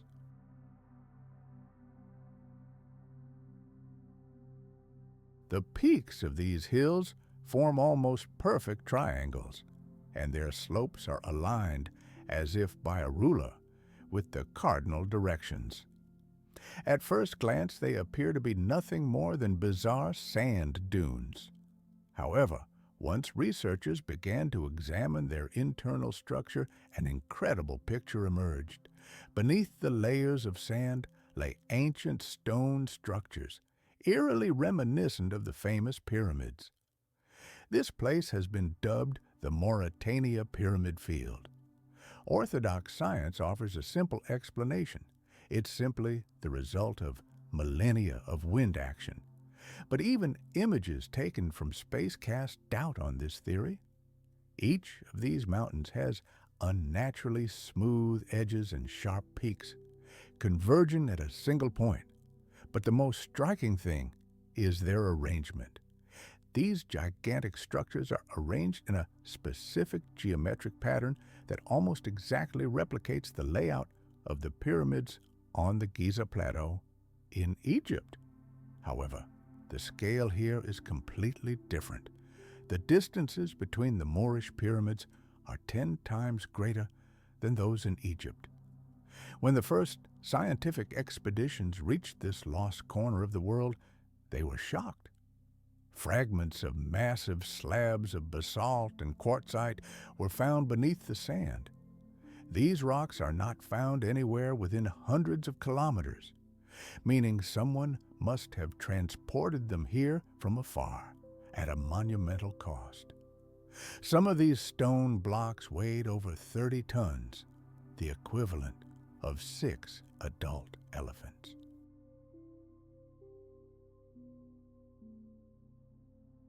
Their surfaces clearly showed signs of skillful craftsmanship, perfect polishing, lines intersecting at precise right angles, and even traces of mysterious symbols resembling ancient carvings. All of this screamed that the researchers were looking at the work of intelligent beings. Daredevils managed to penetrate one of these pyramids.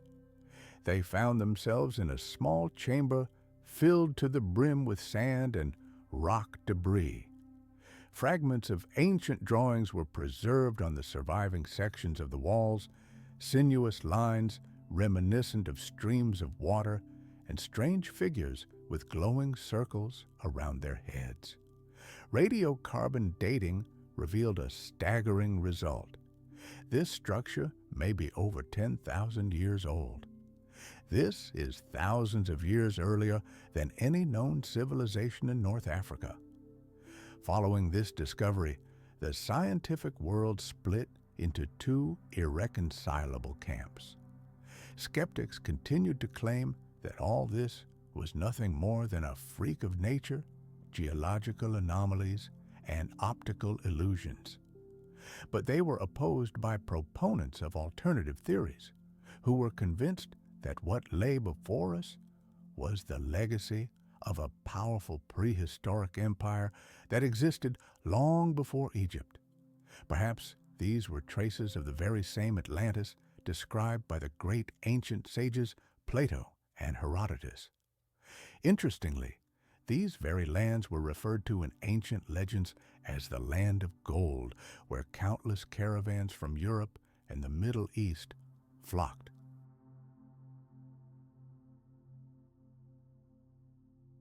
Archaeologists studying the pyramid's interiors made another astonishing discovery. The angle of their faces, 31 degrees, exactly matches that of the Great Pyramid of Giza in Egypt. It's virtually impossible to explain this coincidence by mere chance. Moreover, instruments have detected weak magnetic anomalies underground, suggesting vast voids are hidden deep within. One hypothesis suggests these may be sand-covered stone chambers connected by a network of corridors. However, reaching them is currently impossible. The sand is treacherous here, instantly burying any excavation attempts. Local residents, descendants of ancient Berber tribes, have passed down legends from generation to generation about the Black Mountains where the sun lives. They swear that light exists within these mountains. Elders say that on cold nights, when the air becomes clear, a faint glow like the lights of a distant city emerges from beneath the sand. They believe that deep underground, a legendary city of light slumbers, built by gods who will one day return to Earth. Travelers who have spent the night near these places have shared strange impressions. They have heard a quiet, low hum, like the breathing of a giant creature, and felt a faint vibration emanating from beneath their feet. Some scientists have also noted the unique geography of this region. Right next to the pyramids is the famous Eye of the Sahara, a colossal ring-shaped formation over 40 kilometers in diameter.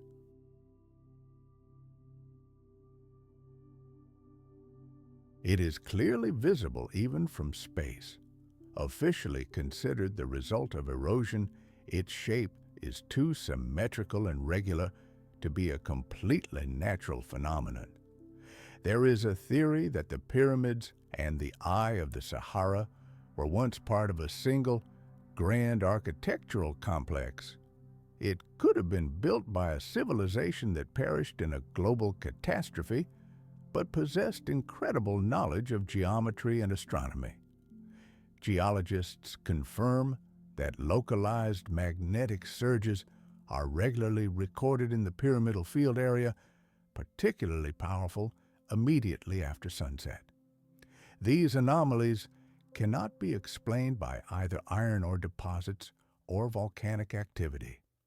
It has been suggested that giant quartz crystals may be hidden beneath the sand, capable of accumulating energy during the day and slowly releasing it at night, creating a mysterious pulsation effect. However, local legends offer their own, far more poetic explanation. They say the sands of Mauritania are alive, breathing and moving, because beneath them the heart of the ancient world still beats. The pyramids of Mauritania stand here like silent guardians, protecting the secrets of the distant past. Their silence conveys a hidden tension, as if they are waiting for something. The moment when humanity will once again learn to hear the voice of the desert. Interestingly, already in the 20th century, researchers analyzing satellite maps made another incredible discovery.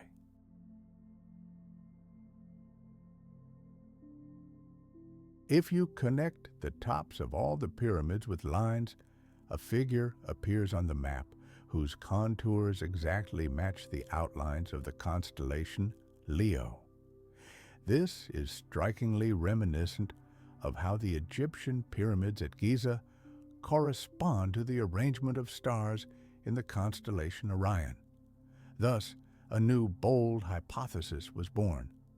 What if ancient civilizations across the planet built their megalithic structures using a single celestial coordinate system, literally reflecting the star map on the Earth's surface? To date, mainstream science is hesitant to draw conclusions. Sand reliably conceals much of this mystery, and conducting large-scale excavations in such harsh conditions is a nearly impossible task. Yet even cursory research has already proven that the Sahara was not always a dead desert. Once upon a time, full-flowing rivers flowed here, dense forests rustled, and thriving cities stood here. It's entirely possible that it was here, in these sands, that the first great civilization arose, later sinking underground, leaving behind only these mysterious stone traces. This serves as a reminder that time can erase much from the face of the earth, but not everything. And who knows, perhaps one day the wind will once again blow the sand from the tops of these pyramids, and humanity will finally realize that it was here, in the heart of the desert, that a chapter of its history began that we can only guess about today.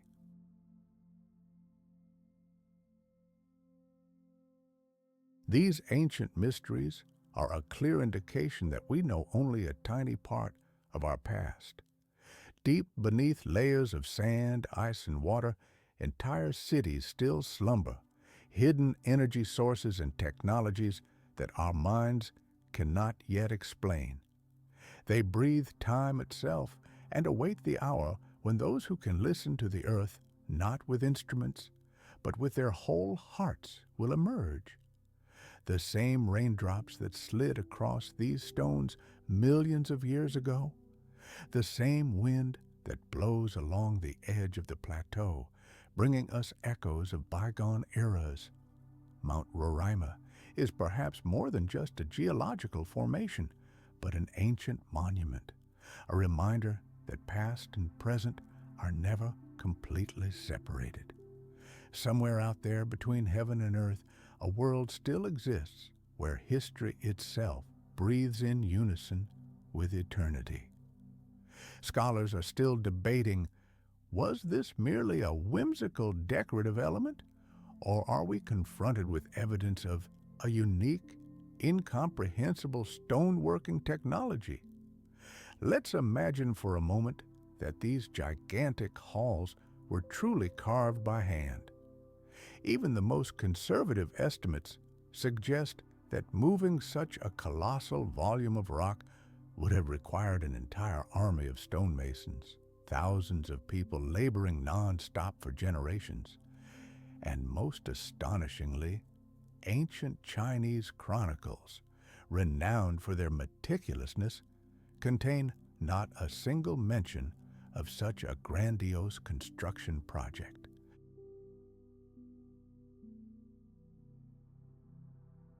Geologists unanimously declare that the Tassili caves could not have formed naturally. The density of the local rock is so great that water simply could not have carved such perfectly smooth, almost polished lines. Modern instruments confirm that the walls are composed of dressed sandstone, and the acoustics inside the halls are near perfect. It seems that every step here echoes softly, envelopingly, as if this space were originally designed for solemn ceremonies or sacred chants.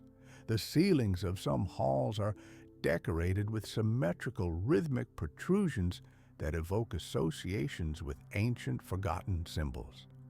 But their meaning remains a complete mystery.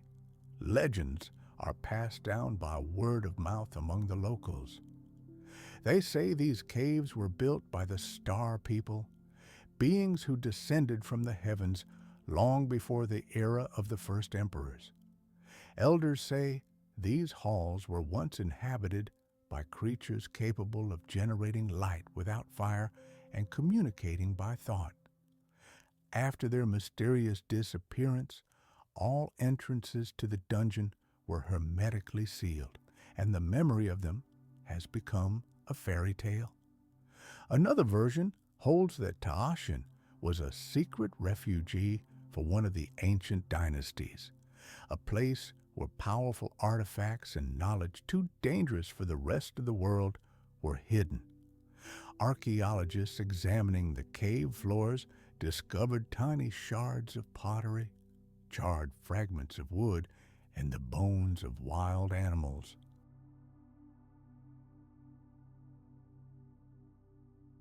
However, these findings only added to the mystery. Radiocarbon dating revealed an incredible range of dates from ancient times to the Middle Ages. This only confirms that the caves were used by people throughout many eras, but by whom and for what purposes remains unclear. Some experts hypothesize that the known entrances are just the tip of the iceberg, leading to deeper levels that remain unexplored.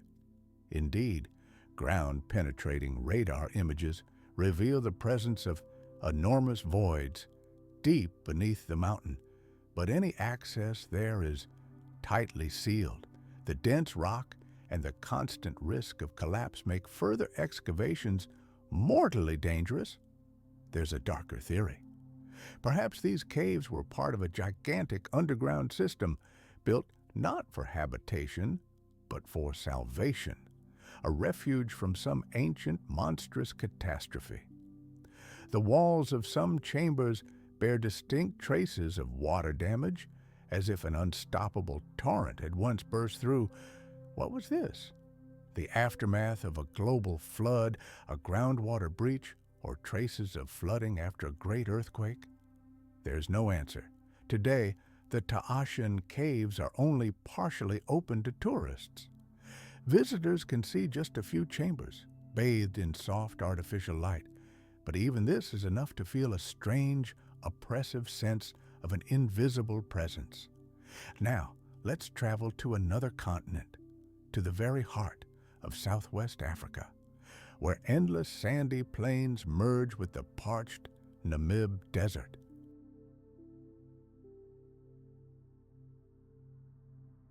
Here, hundreds of mysterious circles stretch for many kilometers, these perfectly even circles, as if drawn with a compass, with diameters ranging from a few meters to dozens, can only be seen from a bird's-eye view. Locals call them sand rings or footprints of the gods. What's most striking about them is that not a single blade of grass grows within these circles, while a dense, lush belt of greenery borders them along the edges, as if emphasizing their perfect shape. For local tribes, these circles are sacred places. For scientists, they are one of the most inexplicable geological and biological mysteries of recent centuries. This phenomenon was first described in the mid-20th century when pilots flying over the desert noticed a strange rhythmic pattern in the sand. Initial hypotheses were prosaic. Perhaps they were traces of ancient fire pits or abandoned military bases. However, satellite images dispelled these theories. It turned out that the pattern covers an area of thousands of square kilometers, stretching for hundreds of kilometers along the coast. The circles possess perfect geometry, and their centers are often positioned as if they were drawn on the ground according to a strict coordinate grid. Some of these circles disappear over time, but new ones of exactly the same shape and size appear in their place, as if by magic. Biologists have been trying to explain this phenomenon for decades.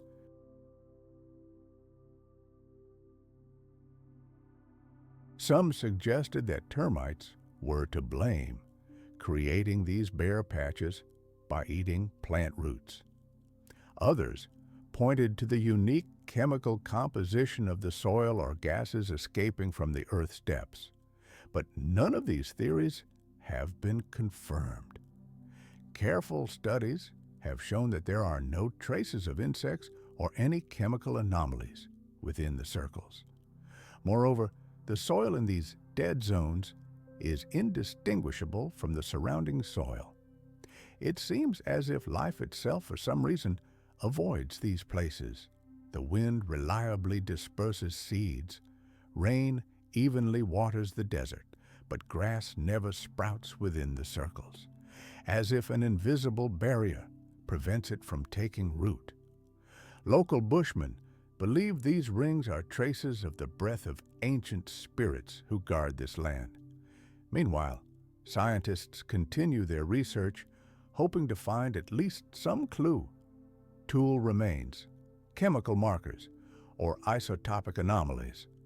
They desperately seek an answer to the question of how this system was created. But for now, Taashan remains a symbol of the impossible, a place where the human mind falters before that which defies logic.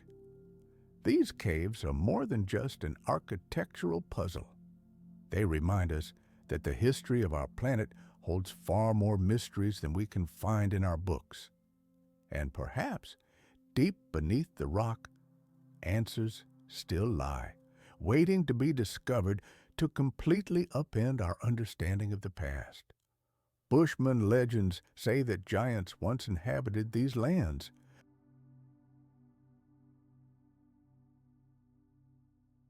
They would emerge from the depths of the earth and, kneeling to offer prayers to the sky, leave these perfect footprints on the surface.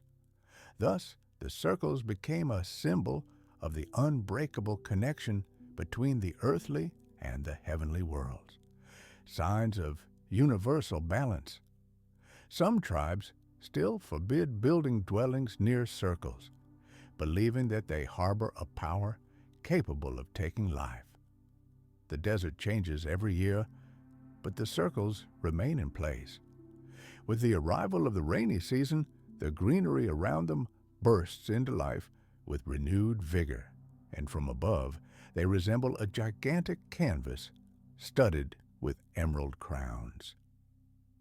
Technological advances have only deepened the mystery.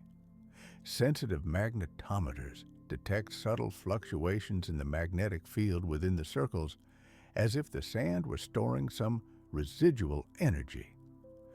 The temperature inside them always differs by a few degrees from the outside. And at night, thermal imagers sometimes detect a faint, ghostly glow despite the absence of any visible light sources. Geophysicists have hypothesized that ancient geothermal faults or karst cavities may lie beneath the surface, but drilling has yielded absolutely nothing. The ground beneath the circles is dense and monolithic, without the slightest sign of subsidence or gas pockets. Even more intriguing, some researchers see a direct connection between the Namibian phenomenon and similar formations in Australia and Saudi Arabia.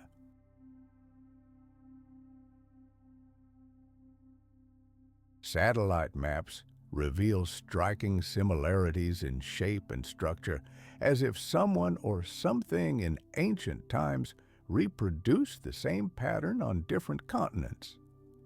There was also a hypothesis that the circles are scars from ancient meteorite showers, where plasma altered the soil structure. However, soil analysis completely disproved this theory. No traces of melting or rare metals were found. Scientists from all over the world bring sophisticated equipment here, set up temporary camps, and conduct round-the-clock observations. But the results are always controversial.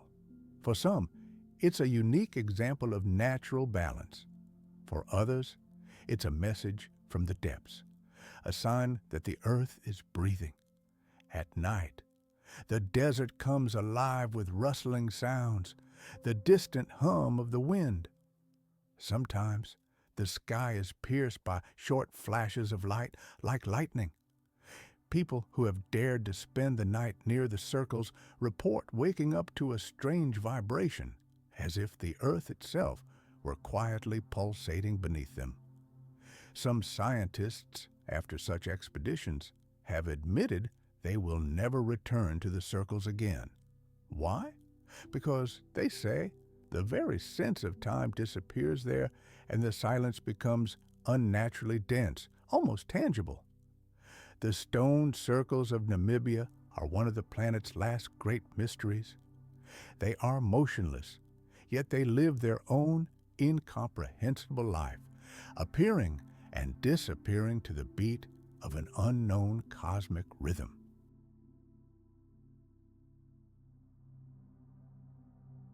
Now let's move to the southwest coast of Cuba, where the warm waters of the Caribbean Sea meet the vast Atlantic Ocean. Here, at a depth of approximately 700 meters, something was discovered that defies explanation. Enormous stone structures form geometrically perfect lines and rectangles, creating the full impression of an ancient submerged city that sank beneath the waves thousands of years ago. This area, known as the Guanahatabibes Peninsula, was long considered geologically placid. But in the early 2000s, a group of researchers recorded anomalies on the seabed that forever changed the world of underwater archaeology. This discovery was made entirely by accident. A team of Canadian oceanographers led by Paulina Zalitsky was conducting a sonar scan of the seabed in search of sunken Spanish galleons. Suddenly, their instruments showed something on the screen that simply couldn't be there. Perfectly straight lines, squares, and massive blocks, reminiscent of man-made walls, immediately caught the scientists' attention. When an underwater robot with a camera was sent to the site, silence reigned on board the vessel. On the monitor screens, in the dim light of the lamps, something appeared that took everyone's breath away. Rows of gigantic stone slabs, several meters long, floated before the camera lens, laid with such incredible precision that it seemed their creators had used gigantic blueprints.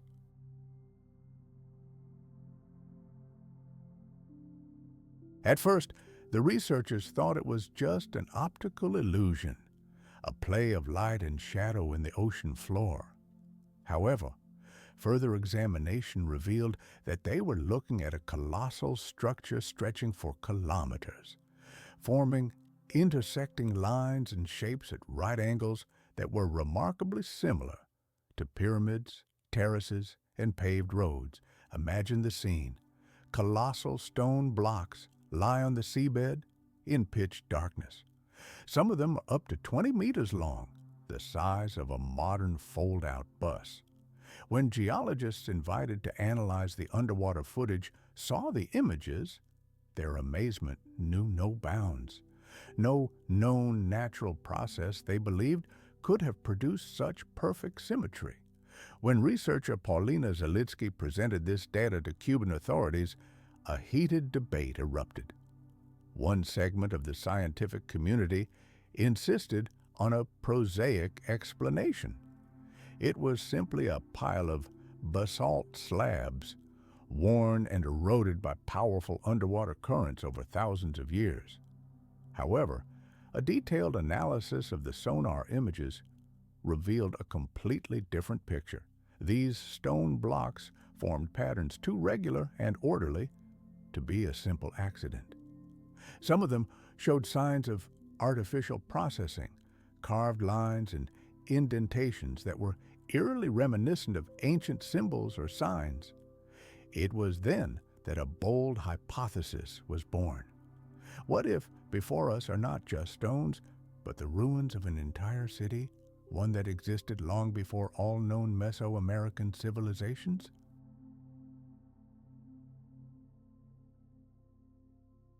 Some researchers have gone even further, cautiously suggesting that these may be the remains of a sunken continent, submerged by a monstrous catastrophe, perhaps the very same one that inspired the legend of Atlantis. Who left these traces in the depth? Mighty forces of nature, an unknown ancient civilization, or something entirely different? Humanity still has no answer. However, the few who have seen these images and felt the breath of the sea's depths are convinced. Before them are not just rocks, but the very memory of the earth, frozen in stone and speaking its most ancient, long-forgotten language. The locals of the Guanahatabibes Peninsula have passed down legends for generations about a land swallowed by the sea. Old fishermen swear that on the quietest, moonless nights, a strange rumble, like distant thunder, can be heard from the depths, and the water itself begins to shimmer as if an invisible fire were burning beneath. Elders insist that a majestic city once stood on this site, washed away by a gigantic wave after its proud inhabitants somehow angered the sea itself. To rigorous science, all these legends are nothing more than folklore, but the similarities between ancient tales and actual underwater discoveries are so striking that they are difficult to ignore. Geological research confirms that approximately 10,000 years ago, the Caribbean sea level was indeed tens of meters lower.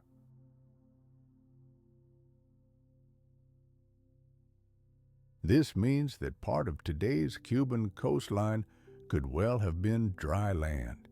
If so, the age of these underwater structures could exceed everything we know about the earliest cultures of the Americas.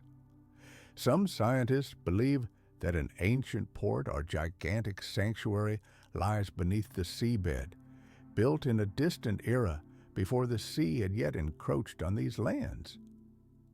In the following years, several underwater expeditions were mounted, but their results were extremely contradictory.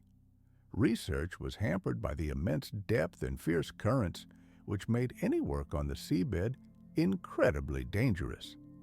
The resulting images remained blurry and indistinct. Some frames revealed the outlines of perfectly straight walls and pyramid-like structures, while others showed only chaotic piles of rocks. Doubts about the project's success grew when government agencies suddenly stopped funding it. Nevertheless, independent researchers and enthusiasts did not give up. They were convinced that a man-made city truly lurked beneath the seabed and continued their dive attempts. One giant block with a perfectly round opening resembling a tunnel entrance aroused particular interest. The underwater robot managed to guide the camera several meters inside, but at that point, communication suddenly ceased. The equipment stopped transmitting as if a powerful electromagnetic field was operating inside, jamming all instruments.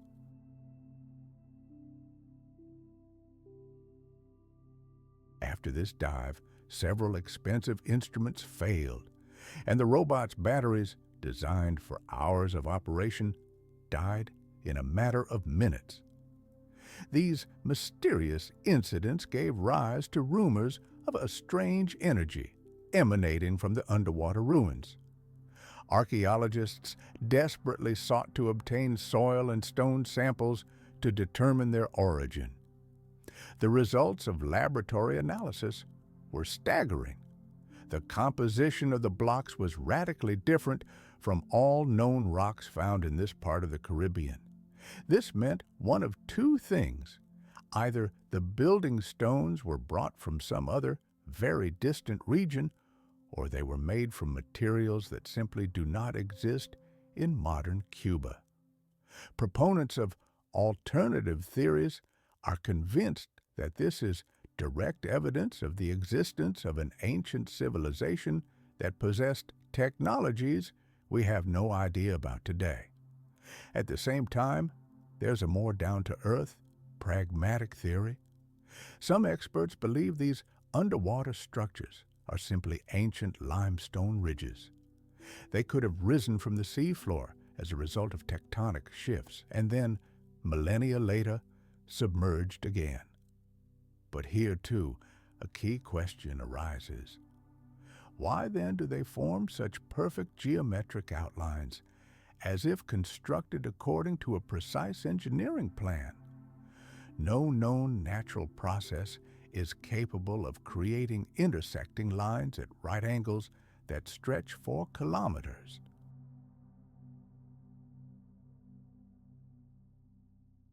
The sunken city off the coast of Cuba remains a mystery, one that mainstream science prefers to avoid. Photographs and videos from those early expeditions rarely become publicly available, and most of the information is safely stored in closed archives. Nevertheless, interest in this incredible discovery remains undiminished. Every year, independent researchers, divers, and documentary filmmakers come here in hopes of capturing new footage and getting closer to solving the mystery. Forums and conferences rage with debate. Some believe it to be an ancient port. Others believe it to be the remains of a civilization wiped off the face of the earth by a massive cataclysm. Stone streets, terraces, and staircases, perhaps once walked by people, now rest in the eternal darkness of the Caribbean Sea, where sunlight never penetrates. The names of those who lived here before us are forever erased by time, but their creations remain.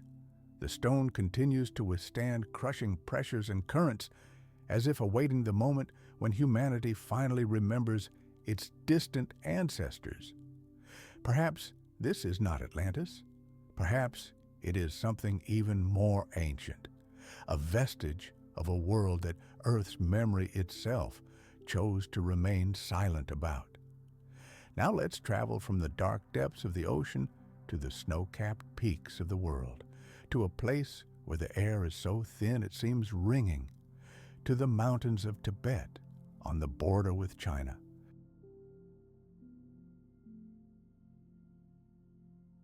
It is here, amid the eternal snows, that one of the most mysterious discoveries of the 20th century lies: the Dropa stone discs. These round artifacts, strikingly reminiscent of old gramophone records, are covered with tiny spiral inscriptions, the meaning of which no one has yet been able to decipher.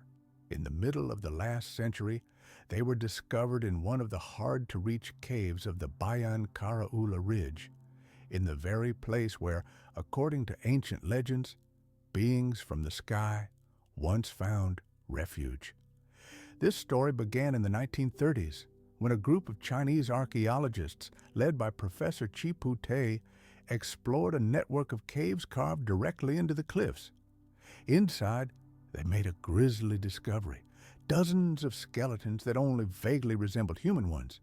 Their anatomy was extremely strange, extremely small in stature, disproportionately large, elongated skulls, and thin, fragile bones. Next to these, remains lay round stone discs, approximately 30 centimeters in diameter, with a perfect hole in the center and spiral grooves radiating outward. The surface of the artifacts was covered with microscopic symbols resembling ancient writing, but so tiny that they could only be seen under high magnification. Initially, scientists assumed they were primitive funerary tablets. However, the more they studied the inscriptions, the clearer it became that they were more than just ornamentation.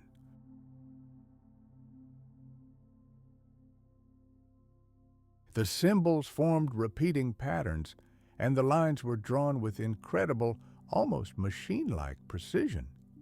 Further analysis revealed that the stone's composition was also extremely unusual. It was a mixture of granite and cobalt, an alloy incredibly difficult to work even with modern tools. The age of the artifacts, determined by mineral residues, exceeded 10,000 years, completely refuting all known evidence of the development of civilization in this region. Over the years, interest in the mysterious discovery only grew. Professor Chipu Te published a report suggesting that the symbols may contain some kind of textual information. However, soon afterward, all expedition materials were classified by the Chinese authorities, and the archaeologist himself disappeared from the scientific community without a trace. In the 1960s, information about the discs leaked out again. Another researcher, Tsum Nui, made a sensational claim. He had partially deciphered the mysterious inscriptions. He claimed the discs contained a story about beings who crashed on Earth, falling from the heavens. Their descendants, the Dropa people, settled in the mountains, forever deprived of the chance to return home. According to the text, these beings were short in stature, with large heads and eyes, and it was they who taught the locals crafts, star navigation, and metalworking. This version was a bombshell. Newspapers around the world were filled with headlines about aliens from Tibet.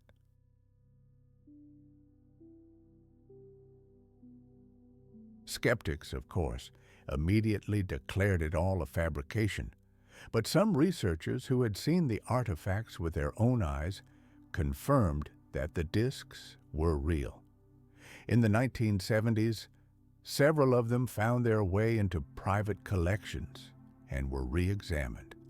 Engineers from the Soviet Union, having obtained one of the samples, conducted a spectral analysis and discovered that the stone indeed contained anomalous amounts of various metals. Moreover, when an electric current was passed through the disc, instruments detected a faint vibration as if some kind of information carrier were contained within. About 30 of these discs survive to this day. Their origin remains shrouded in mystery. Some are kept in museums in China, while others have disappeared without a trace.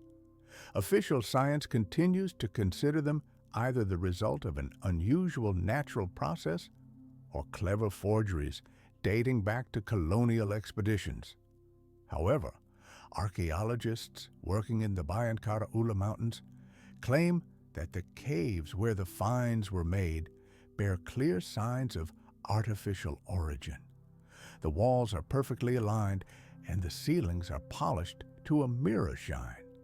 In some chambers, circular depressions can be seen whose diameters precisely match the discs, creating the impression that they were once part of a single, larger mechanism.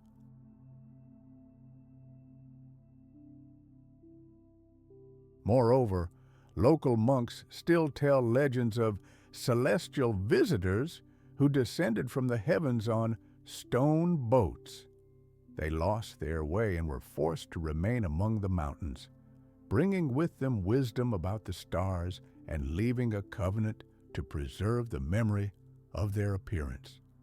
When the visitors departed their bodies, they were buried in sacred caves, and stone circles were placed nearby so that their souls could find their way back to heaven. Modern researchers have put forward many theories about the purpose of the Dropa discs. Some believe they are an ancient form of astronomical calendar. Others that they are part of an unknown. Some researchers are putting forward a much bolder hypothesis. These symbols may not be writing as we know it, but a kind of soundtrack from ancient times. Imagine if we one day discover the key to this cipher. We won't just read history, we'll hear it. We'll hear the voices of those who lived at the dawn of time, and recent experiments only add fuel to this theory.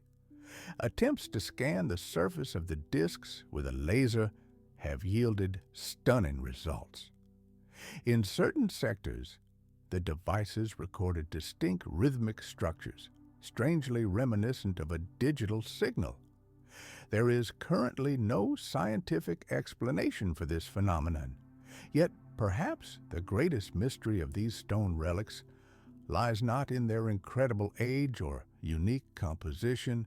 It lies in how they force us to rethink everything we knew about the past.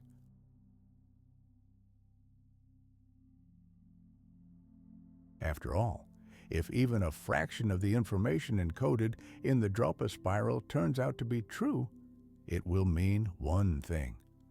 At the dawn of civilization, there existed peoples whose knowledge surpassed even our modern technology.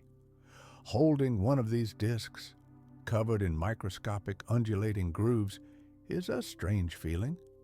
It seems not like a dead stone, but something alive. Its surface seems to breathe slowly, casting a mysterious bluish glow into the light. Scientists try to attribute this to the peculiarities of the mineral composition, but the few who have touched the artifacts unanimously speak of something else. They describe a sensation of barely perceptible warmth emanating from the very depths of the stone, like a faint, distant heartbeat.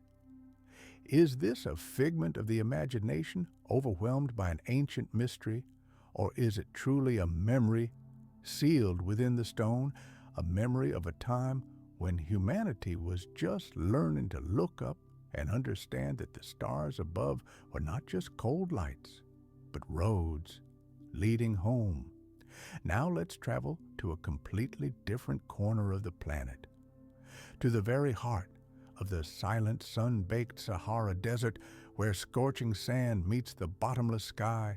Here, in what is now Algeria, the ancient plateau of Tassili Niger rises from the sandy sea.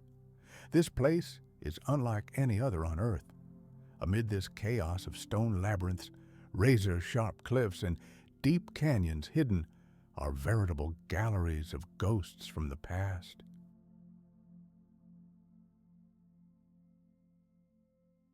Thousands of images are carved and painted on the walls of caves and sheer cliffs, capturing scenes that seemingly could not possibly exist. We are confronted with gigantic figures with disproportionately large round heads, devoid of mouth, nose, or eyes. We see people clad in strange, bulky garments, and next to them are objects that a modern person would unhesitatingly call flying capsules or luminous discs. And most astonishingly, these drawings are older than the Egyptian pyramids. They predate the first Sumerian cuneiform tablets. By the most conservative estimates, they are at least 10,000 years old. This fact raises the question, who were those mysterious artists who left their traces here? And where did they come from in this lost world? The Tassili Niger Plateau, stretching for over 700 kilometers, rises above a sea of sand like a gigantic stone archipelago.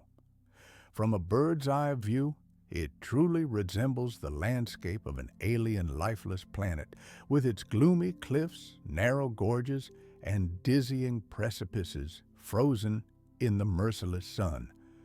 But once one penetrates these natural walls, an entirely different hypnotic spectacle opens up. Here, in the shadows of the cliffs, lie entire galleries of rock art, executed with astonishing precision and incredible elegance. To date, over 15,000 individual drawings have been discovered, but archaeologists are confident that this is only a small part of what the sands of the Great Desert still conceal.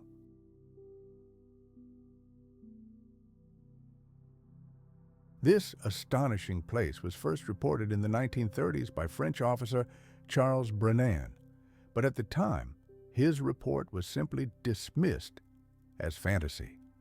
Only 2 decades later, the renowned explorer Henri Lot organized a large-scale expedition here, and its findings were a bombshell in the scientific world. On the walls of ancient caves, he saw with his own eyes what he had refused to believe: helmeted figures with enormous round heads and large dark eyes, dressed in suits strikingly reminiscent of modern spacesuits. Flying objects hovered around them, beams of light emanating from them. Animals no longer found in these parts were depicted alongside mysterious scenes resembling rituals of communication with the heavens. Lot called one of the most impressive and enigmatic figures the great god of Mars. It was a gigantic creature, over 3 meters tall, with a similarly rounded head, stretching its arms towards small human figures. Its eyes looked like 2 dark pits, and its entire body was covered in a complex pattern resembling not fabric, but rather some kind of technological mesh. Of course, mainstream science has attempted to find a rational explanation for these images. They have been called symbols, religious allegories, or figments of the fertile imaginations of ancient hunters. However, the deeper researchers delved into these petroglyphs, the more uncomfortable questions arose.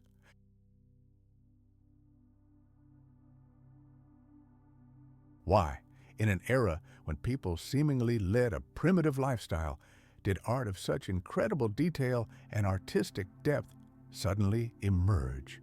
Where did ancient artists gain their knowledge of perspective, proportion, and symmetry? Again and again, the same mysterious elements recur in the drawings: round helmets, breathing tubes, wide belts, and objects in the hands that resemble some kind of instruments or devices. Tassili seems to preserve a stone chronicle of an unknown encounter. Here's one image. Figures with large heads touch the foreheads of ordinary people, as if transmitting knowledge or energy. In other drawings, they point to the sky, where circles hover, emitting rays. In one fragment, a thin column of light is clearly visible descending from a flying disk, and beneath it, people stand, raising their hands to the sky. All of this is painfully reminiscent of scenes that we would today call contact with an extraterrestrial civilization. But for an ancient artist living 10,000 years ago, it seems to have been part of the reality surrounding him. And what's most astonishing is that the legends of the Tuareg, a nomadic people who have inhabited these harsh lands since time immemorial, seem to confirm the rock carvings. They say that divine guests once descended from the heavens to earth. They brought fire to humans, bestowed knowledge upon them, and taught them to communicate with the sky.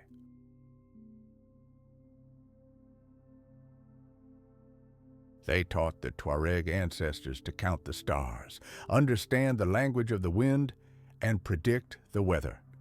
And when their mission was complete, they returned to the heavenly realms, leaving behind these stone messages carved into the cliffs so that their descendants would never forget them. Tuareg elders guard these carvings to this day, not allowing researchers to touch them, for they believe that each image preserves a piece of the spirit of those bygone eras. Geologists confirm that the Sahara was not a desert when these petroglyphs were created. Rivers flowed, groves flourished, and the land was covered in lush greenery.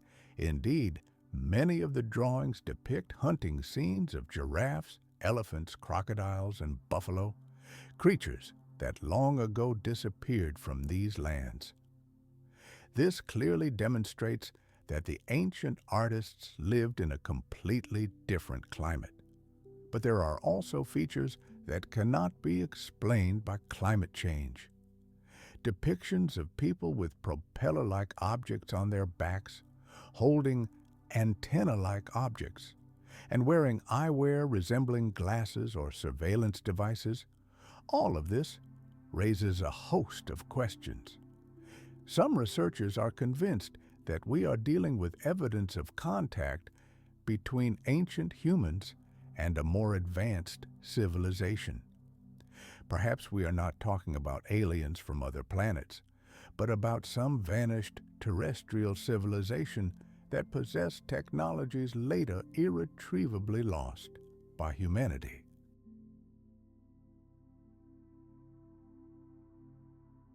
There is no direct evidence, but the facts are stubborn. 10,000 years ago, someone left images on rocks in the central Sahara that were too complex, too precise, and too strange for their time. Today, the Tassili Plateau is a UNESCO World Heritage Site, but access is strictly limited. Expeditions to these parts are rare and dangerous. Unbearable heat, a severe water shortage, and sudden sandstorms make the journey virtually impassable. But those lucky enough to have been there report a strange, almost mystical sensation. It's as if the very space here is permeated with an invisible presence. In the absolute silence, as the sun slowly sinks behind the stone peaks, the cave walls seem to come alive. Silhouettes, faces, and contours of creatures long since extinct on this planet begin to emerge from the bizarre patterns and cracks. Scholars continue to debate fiercely. What is this? Evidence of an ancient cult? Complex artistic symbolism? Or is it a message from the distant past that we simply cannot yet decipher? Perhaps the answers are hidden in the lines themselves. Every feature of these drawings seems to be governed by a rhythm, as if the artist were following an invisible code. Modern researchers have even hypothesized that the arrangement of the petroglyphs on the rocks is not random, but rather follows astronomical patterns.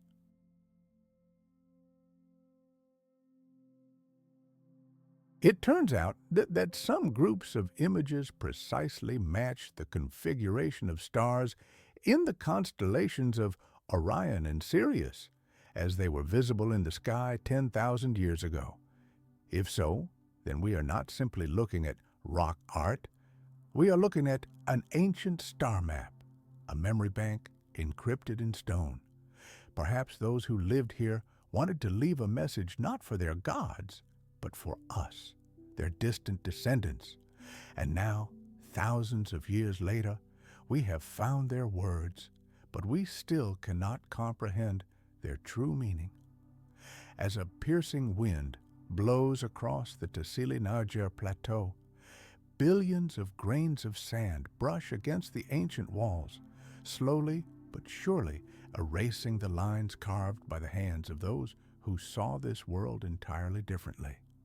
But even as they fade, these drawings continue to speak to us, without sound, without language, as pure images.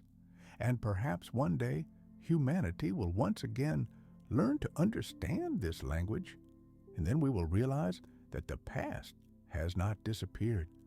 It simply patiently waits for us to once again raise our gaze to the very sky to which the ancient artists pointed when they carved their messages into the stones of the Sahara. Now, our journey takes us across the ocean to a lost world called Nan Madol in Micronesia. In the heart of the vast Pacific Ocean, in the western Karahan Islands, lies one of the most mysterious and inexplicable places on the planet, the ancient city of Nan Madol, built directly on the water.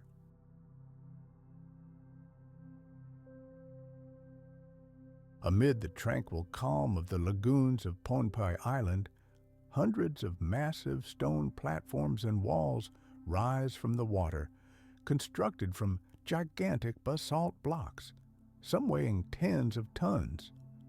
These incredible structures form a network of artificial islands, canals, palaces, and temples, connected by waterways. No one knows who built this city. How did they manage to erect it on a fragile coral reef? And why was it abandoned and forgotten long before the first Europeans arrived? From above, Nan Madol resembles a fantastical labyrinth of stone islands cut by emerald canals. More than 100 artificial platforms, each several meters high, occupy an area of over 100 hectares. The walls are composed of multi-ton hexagonal basalt columns, fitted together with such precision that it seems they were not stacked, but sculpted from a single piece of pliable material. These columns resemble the pipes of a gigantic organ, and their precise order casts doubt on the randomness of this architectural design. Researchers have calculated that more than 200,000 tons of stone were required to build this megalithic city. But here's the main mystery. There are no basalt deposits on the island of Pohnpei itself. How these colossal blocks were transported here remains an unsolved mystery. The island is surrounded by treacherous coral reefs, and even modern ships with powerful cranes could not have transported and unloaded such a load.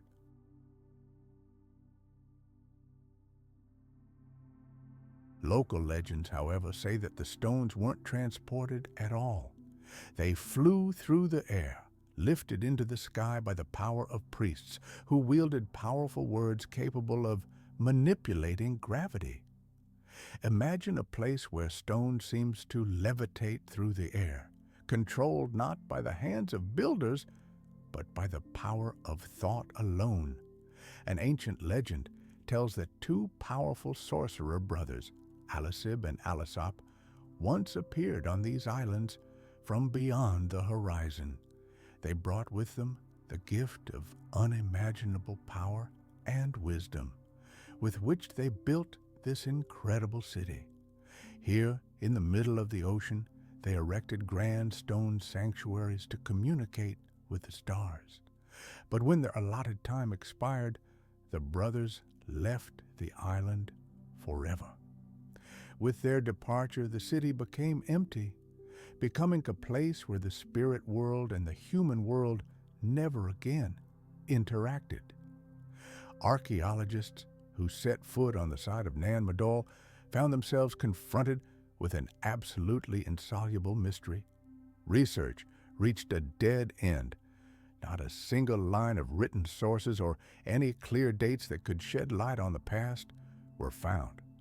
Local tribes unanimously claim they had nothing to do with the construction of this cyclopean complex. According to their legends, Nan Madol existed long before their ancestors first sailed to these shores. Some scholars tentatively suggest that the city may have been built around 1,000 years ago.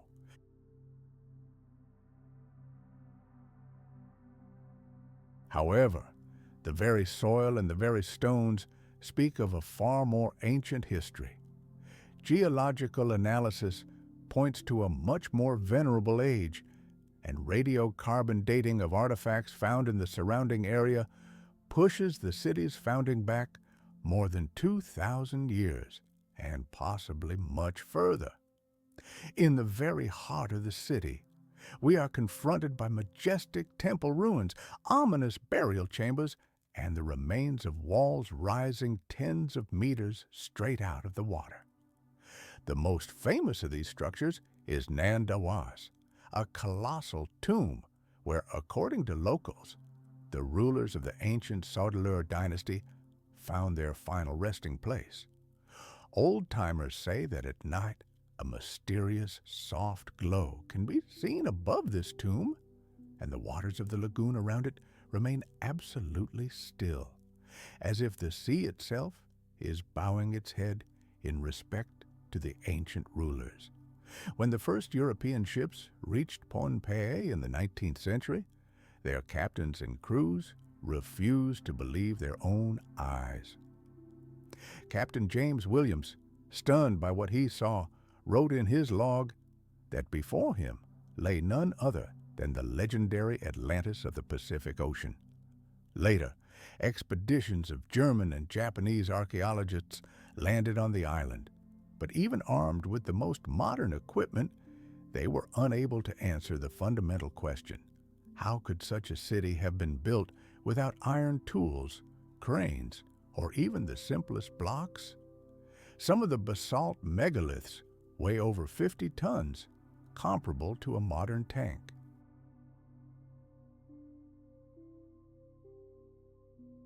Yet, their surfaces bear no trace of a chisel or grindstone.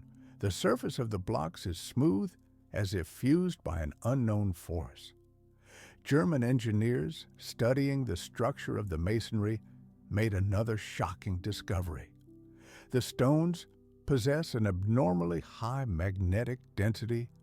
In the labyrinths of Nan Madol, compass needles begin to spin wildly, and sensitive instruments fail.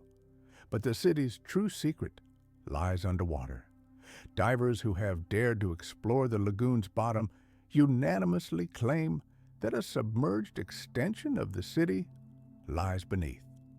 Staircases, arches, and entire buildings descending into the dark abyss create the image of an underwater necropolis. Divers who have dived into these ruins report a strange, barely perceptible hum that seems to emanate from the stone itself and resembles a gigantic, measured breathing. Sometimes they feel a slight vibration beneath their feet, as if something enormous were moving deep beneath the seafloor. Locals firmly believe that beneath Nan Madol lies a gigantic underwater cavity that connects the city to the open ocean and holds the hidden secrets of its enigmatic creators. Some researchers theorize that Nan Madol was not just a city, but a gigantic astronomical complex.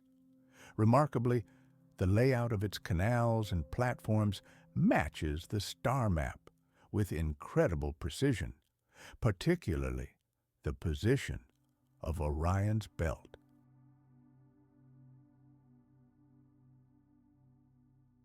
It's quite possible that this city served not only as a capital, but also as a colossal observatory from which ancient priests observed the dance of the celestial bodies. A more ambitious proposal exists. Nan Madol was just one node in an ancient global system connecting key points across the Pacific Ocean, Easter Island, Tonga, and Samoa. This hypothesis is supported by the striking similarities in architectural styles and the orientation of structures in these remote locations. However, the local elders warned sternly, the city does not welcome outsiders. Too often, those who dared to disturb the peace of its ruins suddenly fell ill or even died under strange circumstances. Legend has it that one of the island's governors, who decided to open the ancient tombs out of curiosity, died suddenly just a few days later under completely inexplicable circumstances. Since then, the residents of Pohnpei have tried to avoid the ruins after sunset. They believe that the immortal souls of the settlers still keep their eternal vigil, and the dark waters of the lagoon retain their ghostly breath. Today, Nan Madol is slowly being swallowed by the jungle. Its walls are covered in a thick carpet of moss, and the channels are overgrown with algae. Only rare rays of sunlight penetrate the dense tropical foliage to illuminate the dark, silent stones. Tourists see only a small part of this grandiose complex, but even this is enough to sense its primeval, oppressive power.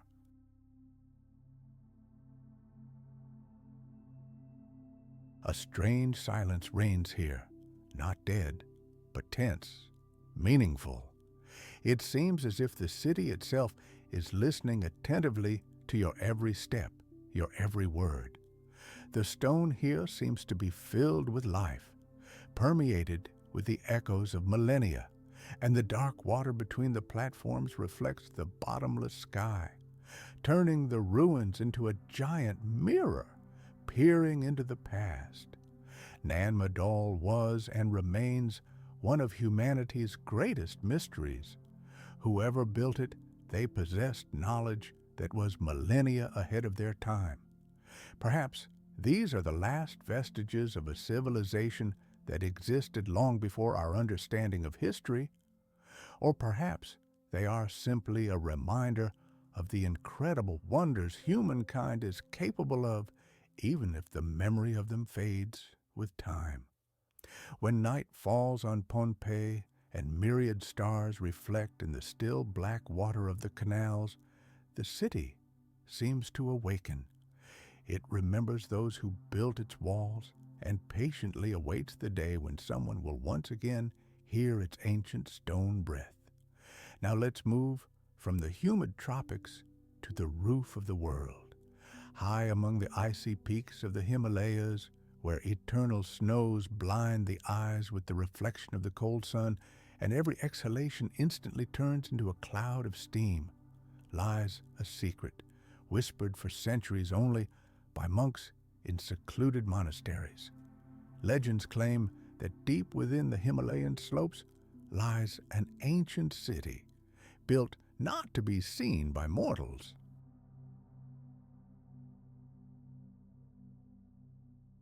It doesn't appear on any world map, and it has no gates leading inside, but legends say that beneath these mountains lies an impregnable fortress, carved entirely from the rock and forever closed to outsiders. It has different names. Some call it the House of Light. Others prefer the more familiar name Shambhala. Ancient texts describe this place as a supreme repository of knowledge, outlasting human civilization itself. Stories of the subterranean chambers of the Himalayas can be found in ancient Tibetan and Indian manuscripts, and almost all of them are strikingly consistent in detail. When the surface world plunges into the darkness of war and ignorance, a select few descend into the depths of the earth to preserve the wisdom of the ages and await a new dawn for humanity. Some monks claim that the entrances to these underground corridors are located in the most inaccessible gorges, where age-old glaciers conceal natural rock arches. During rare thaws, the ice retreats, sometimes revealing entrances to caves leading sheer down, but anyone who dares to enter them soon vanishes without a trace. In the 20th century, rumors of a Himalayan citadel attracted the attention of research expeditions. Both Soviet and British climbers reported strange discoveries in the highlands. Perfectly smooth tunnels extending deep into the cliffs, relief symbols carved into the rocks unlike any known script, and fragments of metal completely resistant to corrosion.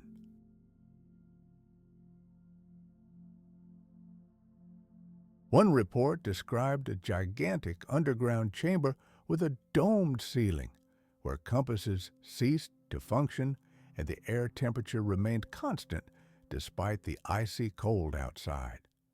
The air in this chamber was surprisingly fresh, as if supplied by an invisible system of ventilation shafts. Soon, all this information was classified and disappeared from official publications. However, copies of the report survived in closed archives and private collections. Locals share stories of nights spent high in the mountains, when a low hum like a distant chorus emanates from beneath the earth. Sometimes a soft, unearthly glow shines through cracks in the rocks, as if someone has lit thousands of lamps deep beneath the stone. Villages tell tales of mysterious travelers who appear out of nowhere, bearing wondrous medicines, and then just as suddenly vanish into the snowy mist. Elders claim that these are guardians of the underworld, ensuring that the delicate balance of the world is not disturbed. According to ancient texts, this fortress was built not for defense, but as a refuge for knowledge. Its endless halls served as libraries, housing scrolls made not of paper or parchment, but of ultra-thin metal plates. These plates were engraved with texts describing the movement of stars and planets, the nature of time and matter.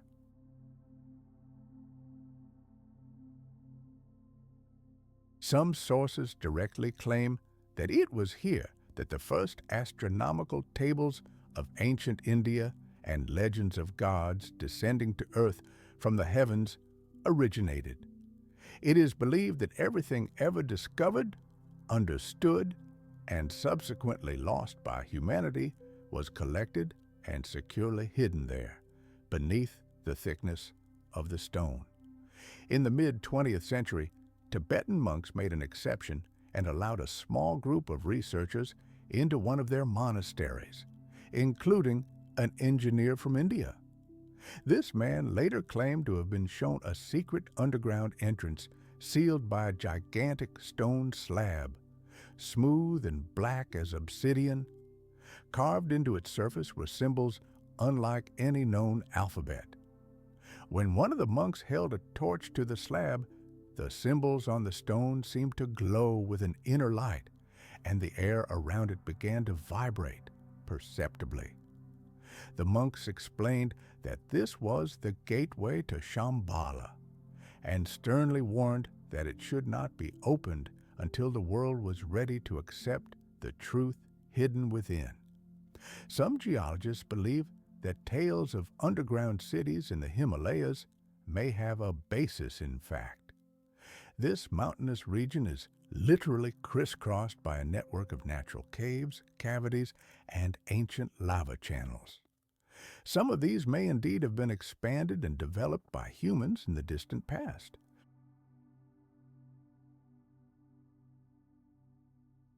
Satellite images of Tibet and Nepal have recorded large gravitational anomalies, indicating the presence of enormous underground voids, and their locations miraculously coincide with the locations indicated by ancient legends. However, no scientific expedition has ever received official permission to explore them. Monks are adamant. These mountains belong not to people, but to spirits. There is another, more mystical version. According to Tibetan cosmology, the underground fortress does not entirely belong to our physical world. It exists in a kind of rift between the layers of time and space, and is accessible only to those who can overcome their own fears and illusions. It is said that within this city, there is no light as we know it. The entire space is bathed in a soft, even glow emanating from the walls themselves. There are no shadows and almost no sounds, only a quiet hum reminiscent of the deep breathing of the earth itself. People fortunate enough to visit there return completely changed, silent, with eyes reflecting something infinite and incomprehensible. One of the High Lamas, speaking with a European traveler, dropped a mysterious phrase. These halls were not built by human hands.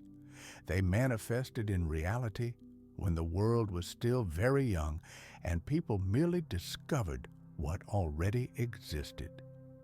Perhaps this is why the underground fortress is called open, not man-made.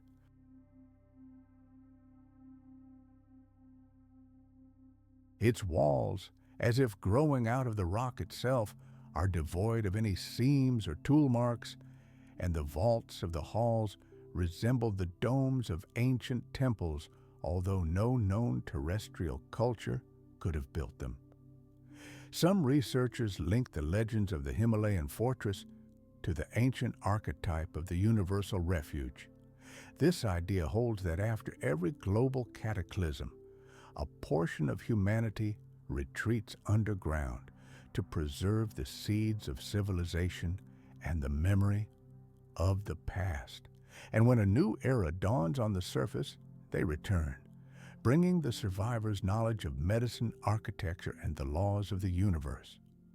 What if the ancient legend of Shambhala is not just a beautiful fairy tale, but a distorted echo of real events forever imprinted in the collective memory of entire civilizations? To this day, the search for this mythical abode continues. 21st century technology and modern satellite systems scanning the planet regularly record inexplicable thermal and magnetic anomalies in the most inaccessible regions of the Himalayan ranges. However, mainstream science stubbornly offers only prosaic, natural explanations for these phenomena. Every new group of researchers daring to approach the eternal glaciers inevitably encounters a series of oddities. Electronic devices begin to malfunction inexplicably, and an oppressive feeling hangs in the air as if invisible guards are watching their every step. Here, on the roof of the world, even the wind sounds different.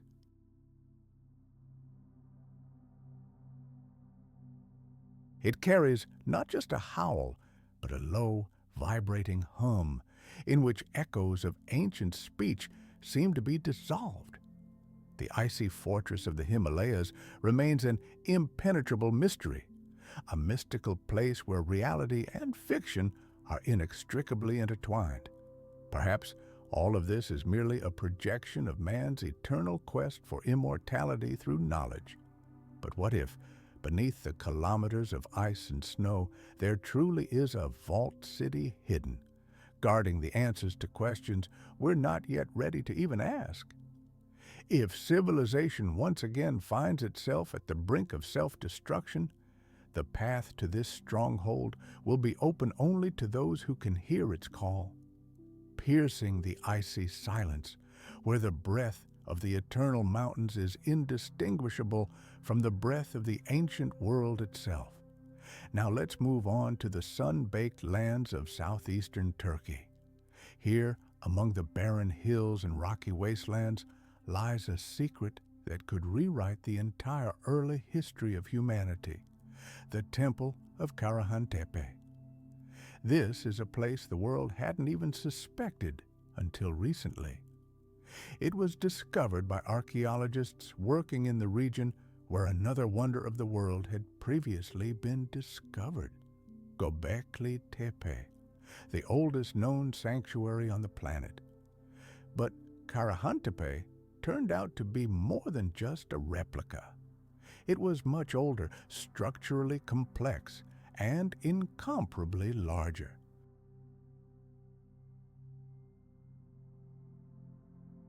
What we see before us is not just a single structure, but a gigantic stone complex, deliberately buried under tons of earth thousands of years ago. When archaeologists began the first excavations, they expected to find the ruins of a simple ancient settlement. But what they discovered beneath the soil stunned the scientific world. Dozens of massive stone columns extended deep into the hill, forming entrances to underground chambers. Unlike Göbekli Tepe, whose pillars stand in the open air, here the entire architectural space was literally carved into the rock. Winding corridors like arteries descended smoothly, creating a veritable labyrinth of stone walls. Many of the columns are decorated with skillful engravings depicting wild animals, writhing snakes, cunning foxes, and mighty boars. The incredible precision of the execution makes one believe that the ancient master didn't carve them from stone, but rather freed living flesh from its confines, knowing anatomy down to the smallest detail. Every line is drawn with astonishing softness, and the surface is polished to a shine, as if the sculptures were born not from dead rock, but from living tissue. But the most chilling secret awaited the researchers in the lowest chamber. There, emerging from the walls, were more than 200 human heads carved directly from the rock. These faces were all unique. Some had their eyes wide open in silent amazement, while others were closed as if in sleep.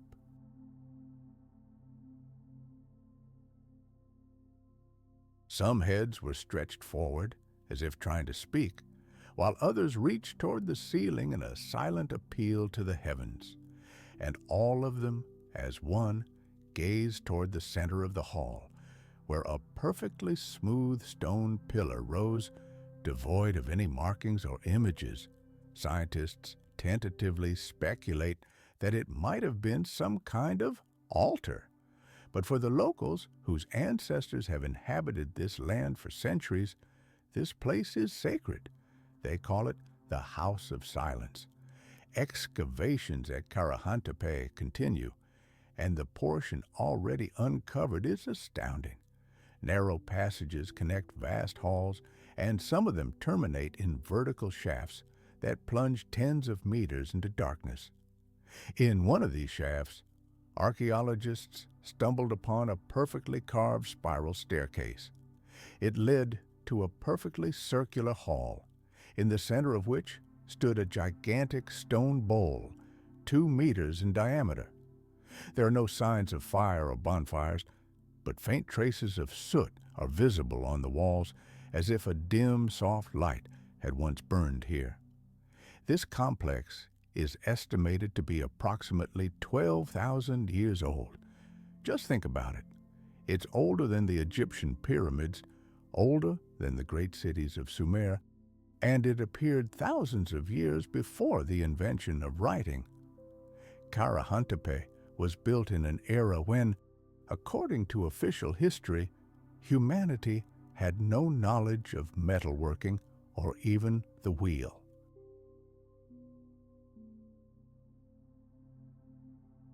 And yet, someone in those distant times possessed incredible knowledge, allowing them to carve geometrically precise shapes from stone and create architecture that is difficult to explain today in terms of primitive technology.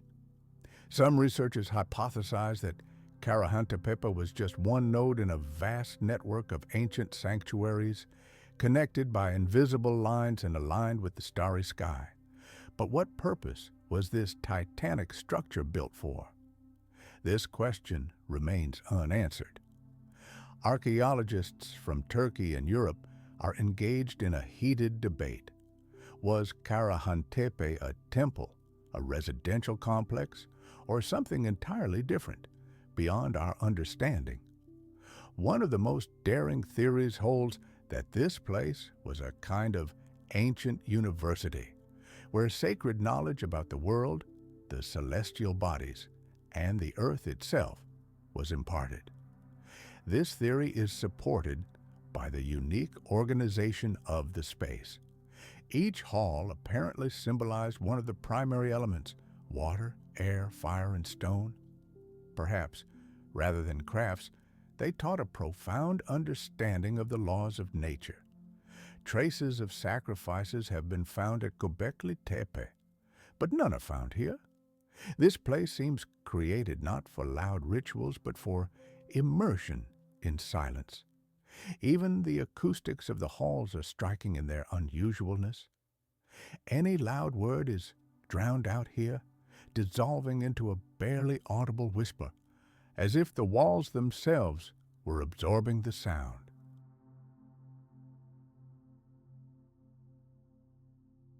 Modern instruments detect strange resonant frequencies in the halls.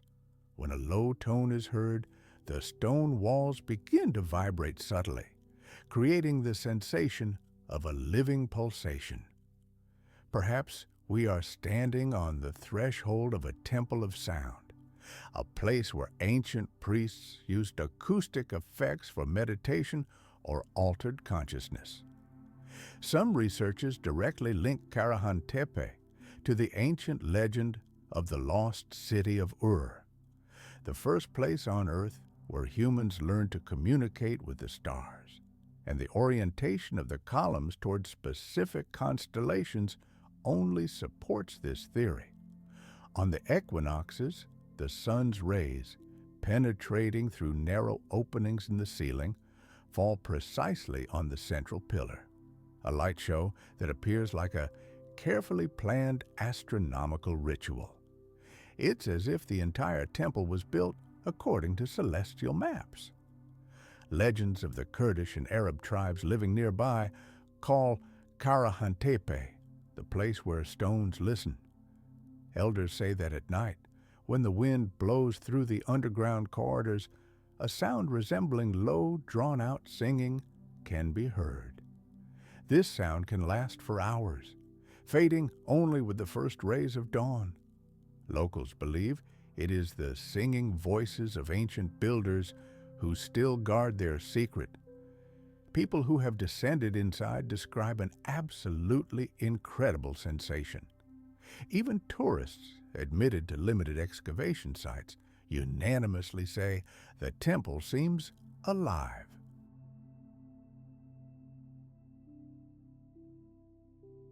The air inside is dense and filled with a special energy.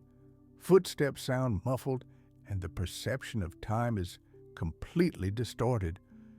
Some claim they stop hearing their own heartbeat inside. In such places, one feels as if the past has never disappeared, but merely slumbers beneath the thickness of stone, awaiting someone who can awaken it. Karahan Tepe is more than just an archaeological sensation.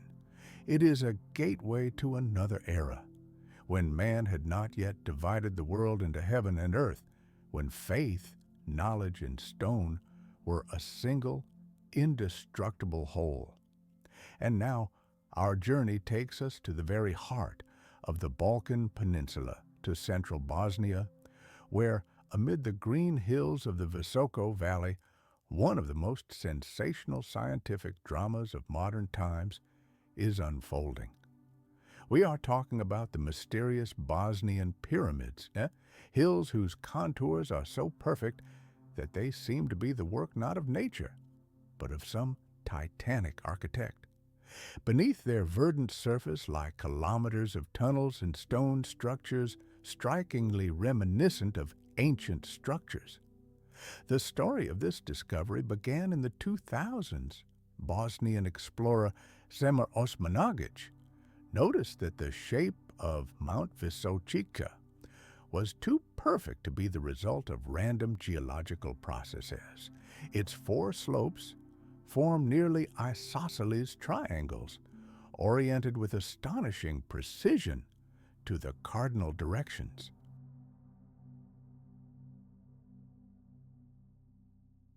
Remnants of ancient walls were visible at the mountain summit, and instruments revealed the presence of vast voids and straight corridors underground.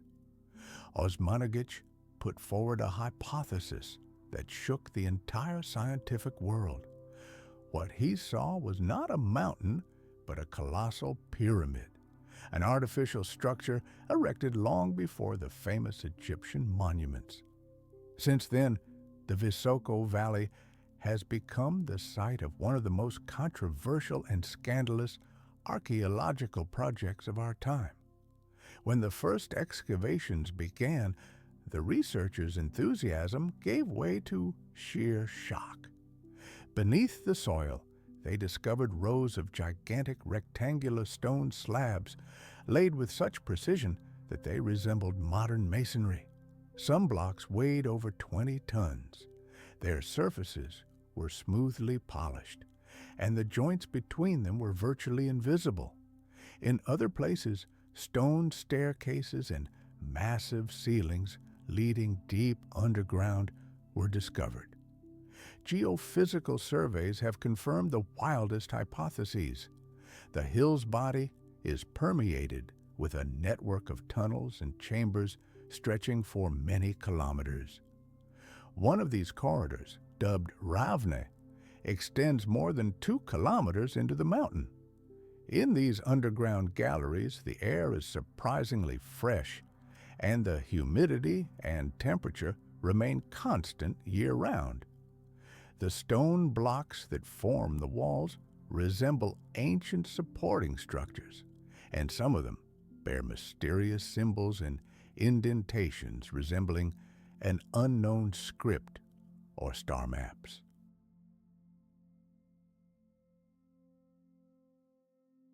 But the strangest thing began when the researchers brought instruments inside. Compass needles began spinning wildly, and magnetometers detected a faint but constant radiation emanating directly from the walls. Perhaps it was in such places that the very concept of a sanctuary was born, a space where a person doesn't simply address the gods, but conducts a silent dialogue with the planet itself. While scientists clash over the dates and purpose of these structures, the stones of Karahan Tepe and the pyramids of Bosnia continue to maintain their silence. It seems they know their secret is too great to be revealed prematurely. For some, it's simply a bizarre geological anomaly, a freak of nature. For others, it's the greatest discovery of the 21st century, capable of completely upending our understanding of the history of civilization.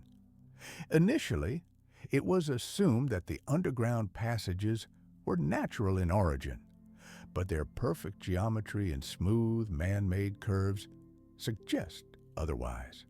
Osmanagic himself is convinced that hidden beneath Visočice Hill and the neighboring peaks is not just a pyramid complex, but an entire ancient metropolis. He named the main structures the Pyramid of the Sun, the Pyramid of the Moon, the Pyramid of the Earth, and the Pyramid of Love.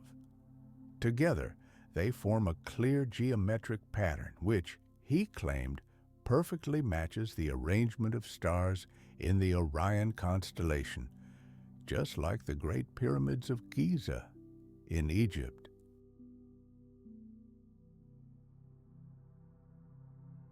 Scientists from dozens of countries came here to verify these sensational findings, and many were forced to admit something is happening in the Visoko Valley that science cannot yet explain. Geometric measurements yielded astonishing results. Lines and angles converged with mathematical precision, confirming the wildest conjectures. However, the academic world reacted coolly, attributing everything to a bizarre play of nature and erosion, honed by time. Mainstream archaeology greeted these discoveries with icy skepticism, insisting they were merely natural geological formations. But evidence, like stubborn shoots, continued to push through the stone of doubt. Deep within these tunnels, gigantic ceramic blocks were discovered, their size precluding the possibility of their being handcrafted in ancient times. One such megalith, dubbed K2 stone, is astounding. It weighs nearly 30 tons, and its surface is coated with a mysterious compound, eerily reminiscent of modern concrete. A detailed analysis of this material revealed that it consists of quartz, mica, and clay, components that, when fired at the right temperature, can form an incredibly strong synthetic mass. This raises a crucial question. How could ancient builders have achieved such a technological breakthrough without mastering high-temperature processing techniques? Particularly awe-inspiring is the anomalous energy field recorded at the very top of the so-called Pyramid of the Sun.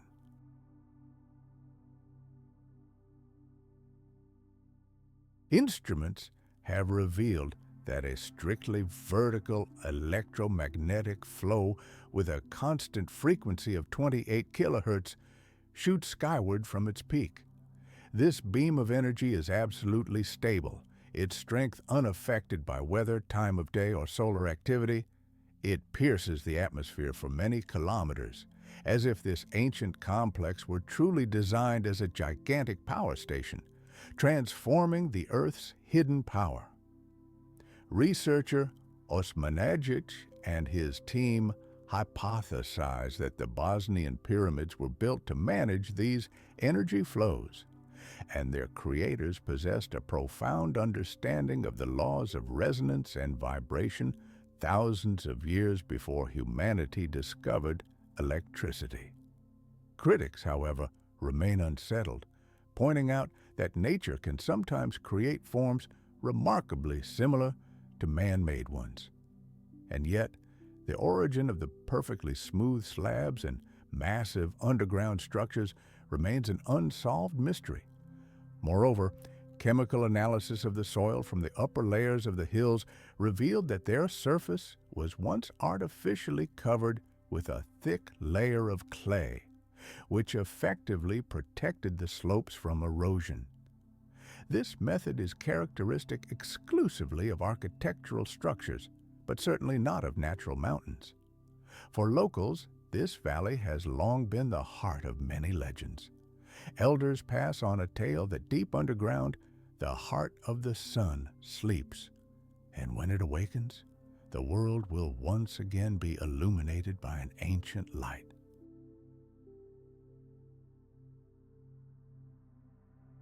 In recent years, stories have increasingly emerged of people who decide to spend the night in the mysterious tunnels, experiencing inexplicable sensations and seeing strange dreams.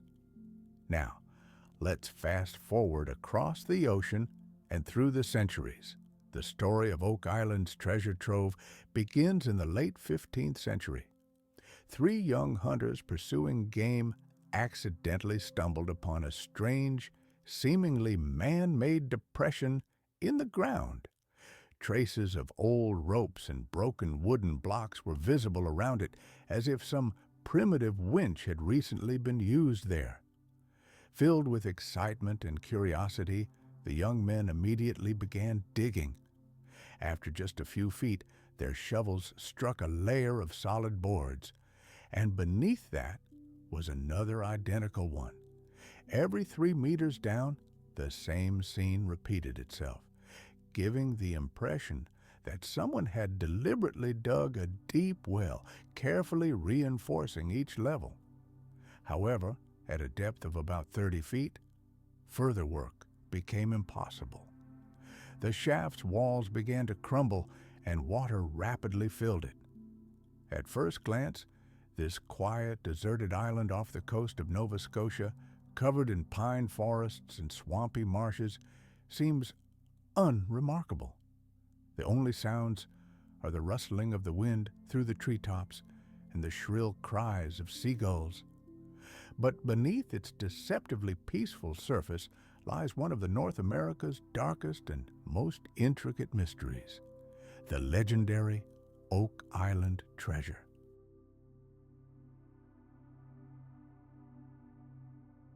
For over 200 years, desperate adventurers have been trying to wrest the island's secret from its grasp, and anyone who has come too close to unlocking it has encountered an inexplicable resistance. It seems as if the land itself refuses to be disturbed.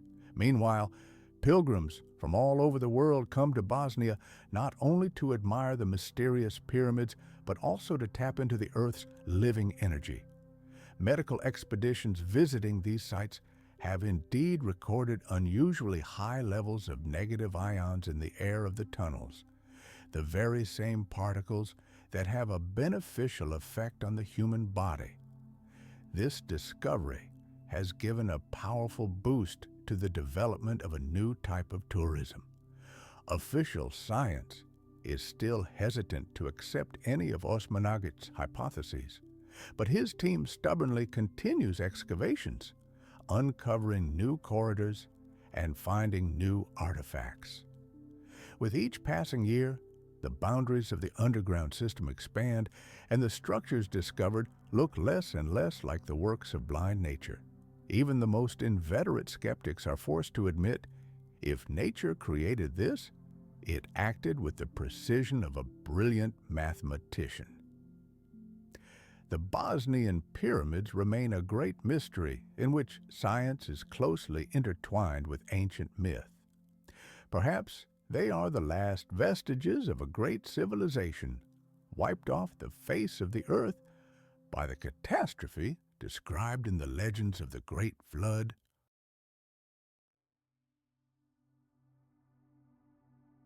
Or perhaps they are merely a stunning interplay of time and stone, a chance coincidence of geological forms.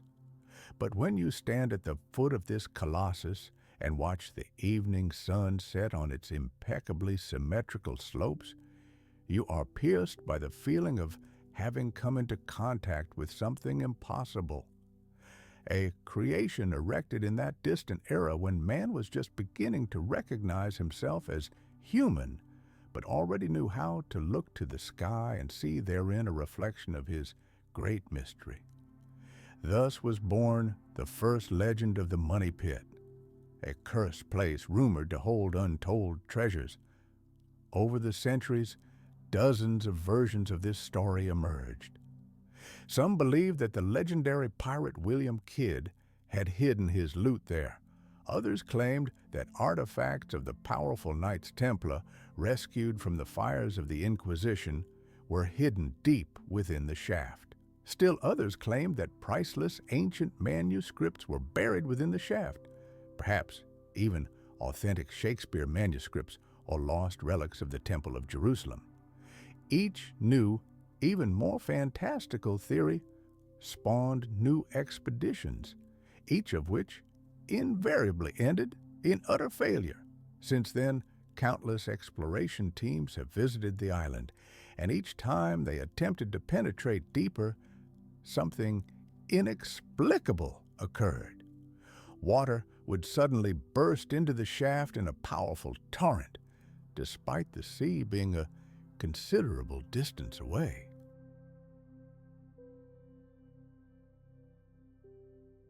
Even the most powerful pumps couldn't cope with the pressure. Wooden supports would collapse, and the ground would seem to shift of its own accord, burying all hope alive. Only later did researchers discover that the shaft was connected to a complex system of underground tunnels leading directly to the ocean.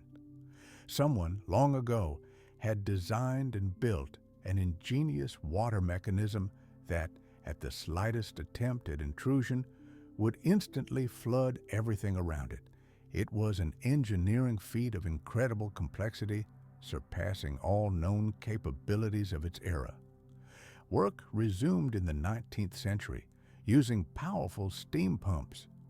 A team of engineers reached a depth of 90 feet. There, they discovered another wooden platform, beneath which lay a thick layer of coconut fiber, a material completely uncommon in these latitudes. Beneath this was a layer of dense clay, then coal and sand. It looked as if the creators of this trap had deliberately alternated layers, creating a perfect water seal that prevented water from escaping. Symbols carved into the wooden beams remained undecipherable to this day. One purported translation read, 10 feet below lie 2 million pounds of gold. However, as soon as the diggers reached the coveted 100-foot mark, the earth shook again. The vaults collapsed, and the shaft was forever filled with water. In the 20th century, entire corporations, top engineers, and even the military set out to unravel the mystery.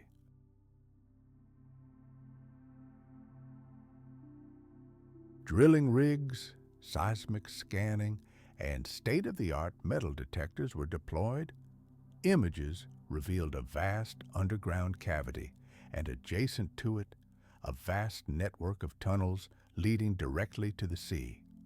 Iron fragments, chain links, fragments of parchment, and pieces of oak, over 400 years old, were brought to the surface. But every time people dug into the earth, the water prevailed again. The island seemed to have become a living, breathing trap, jealously guarding its secret. Locals swore the island was cursed. They said an unnaturally thick fog rose over it at night, and a dull thud, like the blows of a giant hammer, could be heard from its very center.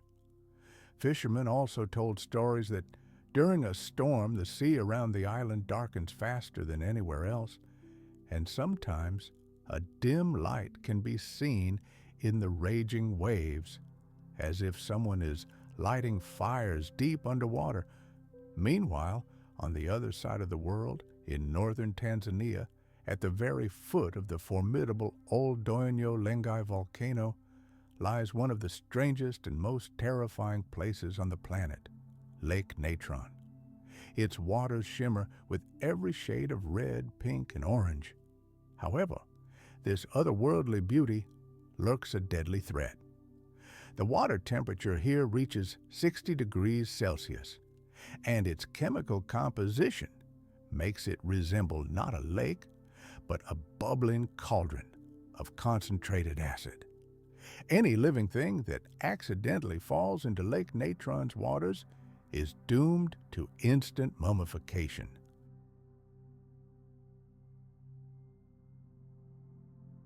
Oak Island has become a true symbol of the mysteries that modern science is powerless to solve. Several researchers have perished in collapses or sudden floods, and one diver who dared to dive into one of the underwater channels simply vanished without a trace. His body was never found. An entire culture of searches has grown around this mystery, including documentaries, scientific research, and private foundations. But despite the advent of the 21st century, the solution remains elusive. Perhaps there are no treasures there. The money pit itself is simply an ancient and incredibly complex drainage system constructed by some unknown people. But if so, then why was such a grandiose structure extending tens of meters underground needed? Some historians advance a different hypothesis. The shaft was not a treasure trove, but a tomb, and its entire architecture testifies to precisely this. Perfect circles, elaborate water barriers, ritual wooden slabs. All of this is reminiscent of ancient rites of concealment. Legend has it that the key to the mystery will only emerge when the last stone falls and the water stops flowing. Then, instead of gold, the world will be revealed knowledge, a message from the distant past that modern humanity may not yet be ready to accept. Every year, new explorers arrive here. They pitch tents, drill new wells, and install powerful pumps.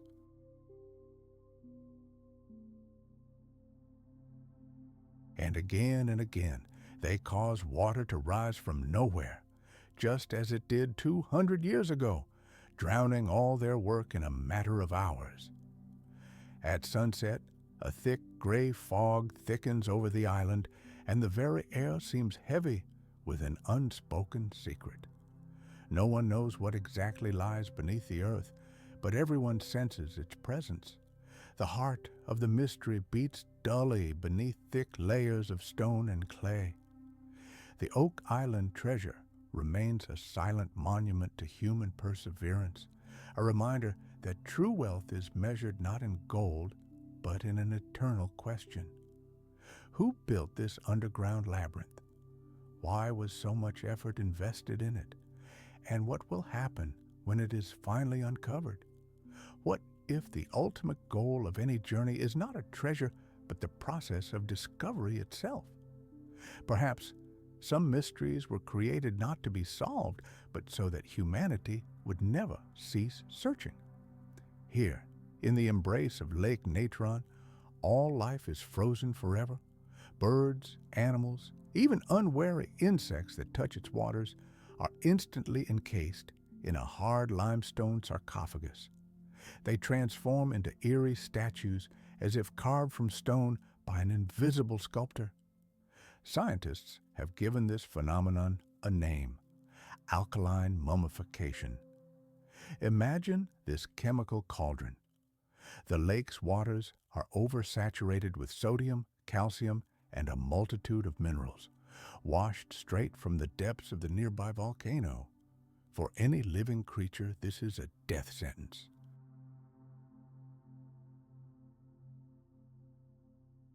Caught in this hostile environment, internal organs are severely burned, tissues rapidly lose all moisture, and the body hardens, frozen forever in its final pose, preserving its shape down to the smallest feathers and hairs. A bird, having touched the treacherous surface for only a moment, within a few hours turns into a whitish sculpture, doomed to eternity. Sometimes, when the water recedes, entire galleries of such sculptures wash ashore, dozens of stone figures, petrified at the moment of their death. And although they resemble works of art, each one is a silent testimony to a colossal force before which man is utterly powerless. And yet, despite everything, natron is not dead. On its surface, in areas where the concentration of deadly minerals is slightly lower, life teems. Millions of tiny organisms thrive here, managing to survive where life itself would seem impossible.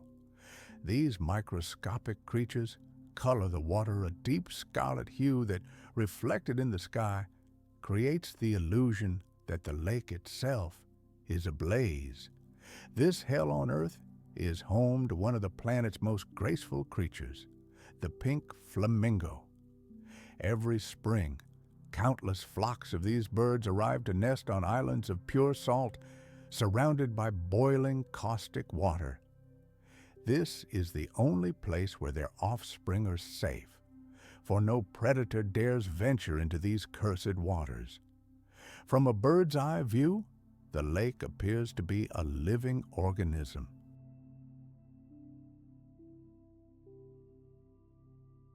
One day, it's blood red, the next, almost black, its color changing depending on the sun's position and the wind's direction.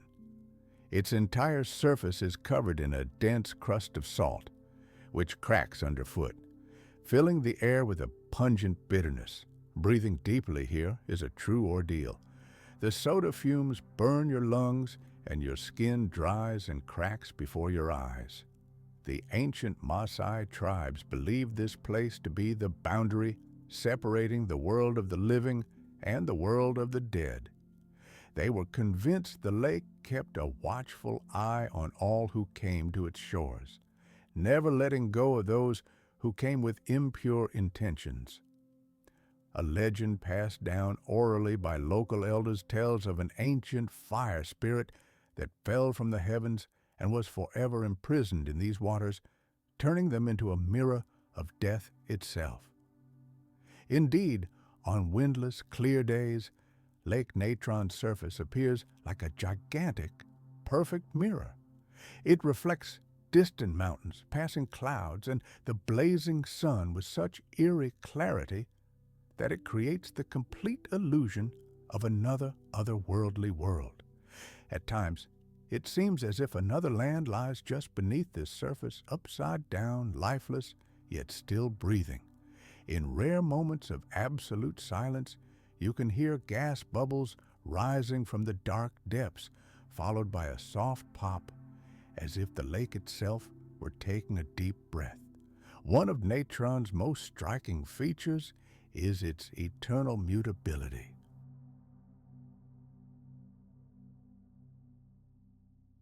Every summer, when the African heat reaches its peak, much of the water evaporates, leaving behind endless fields of dazzling crystals sparkling in the sun.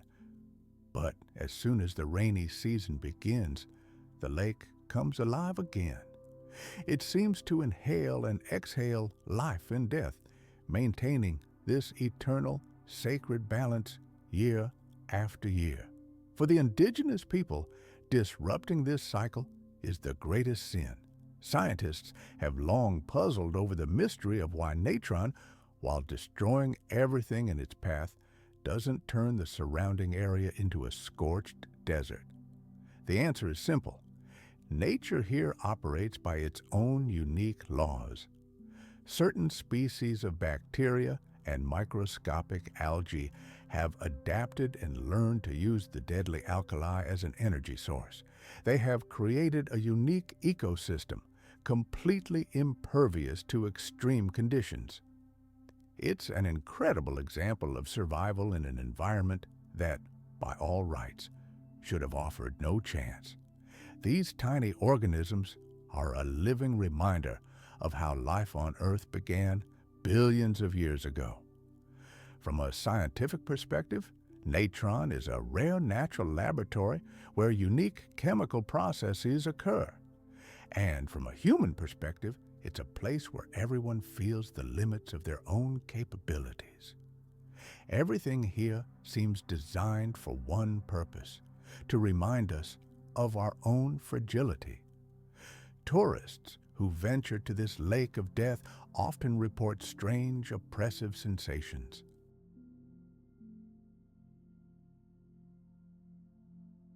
The longer you stand on its shore, the more tangible and dense the silence becomes, and time itself seems to stand still. There's an old legend about a lost traveler who, having lost his way one dark night, approached the water to quench his thirst. He leaned down and saw his reflection in the lake. The next morning, locals discovered a new stone figure on the shore, eerily reminiscent of a human being and covered in a white coating of crystals. Since then, people have tried to avoid this place, especially after sunset. They say Natron takes those who don't fear him, for he does not forgive indifference. Today, this lake remains one of the most mysterious and least explored corners of our planet. Scientists continue to analyze its chemical composition. Photographers from around the world try to capture its unique, otherworldly landscapes, and adventurous travelers seek answers to eternal questions. But no one leaves here the same as they arrived. The waters of Lake Natron reflect more than just the sky. They reflect everything hidden deep within a person, their hidden fears, their capacity for wonder, and even their secret thirst for immortality. Perhaps this is why it is called the mirror of the soul, a place where life and death converge so closely that it is impossible to discern where one ends and the other begins. Now, let's move to eastern Turkey, where a breathtaking discovery was made amidst rugged rocky ridges and desolate plains.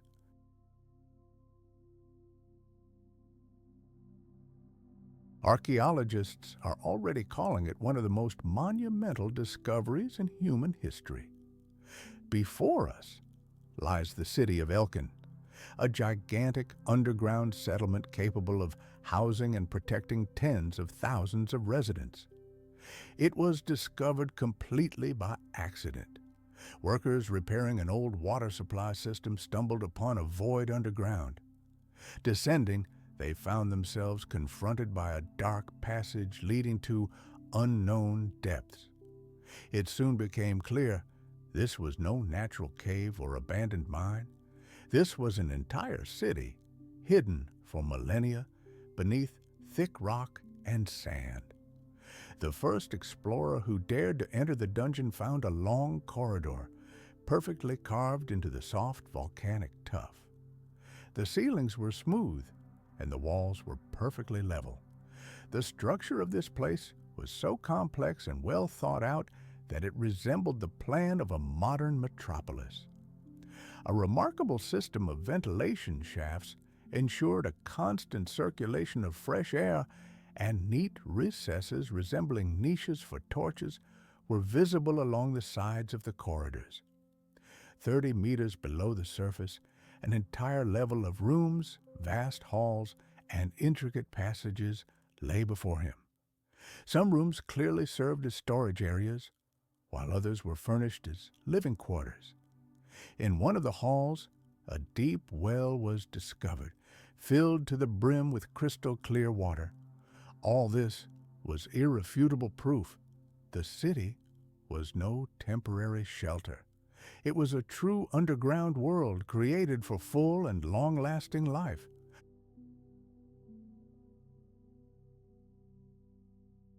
When mapping began, scientists were stunned. It turned out that Elkin's surface area exceeded 4 million square meters, and its depth reached more than 300 meters. These figures make it the largest of all known underground cities on the planet. Archaeologists estimate that these structures are several thousand years old, but no one can yet pinpoint an exact date. The entrances to the city were masterfully concealed and reinforced with massive stone slabs, as if its creators knew full well that one day the city would have to be hidden from prying eyes.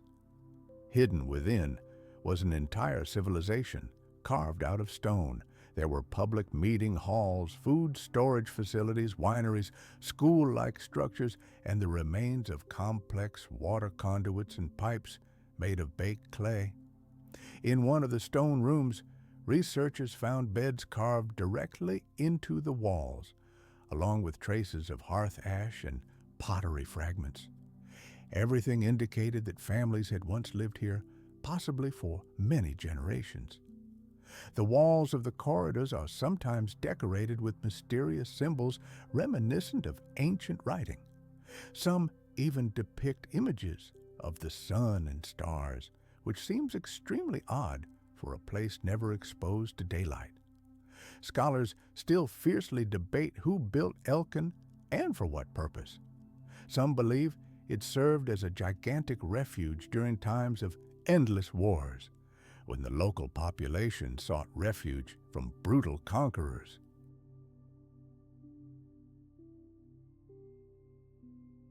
Others believe the city was built long before the advent of any known civilization and was intended to protect against global catastrophes, perhaps climatic or even cosmic. Geologists have discovered traces of ancient fires in the Earth's layers, as well as ash particles whose composition resembles that left behind by powerful volcanic eruptions. Perhaps Elkin truly was an ark, saving people during natural disasters.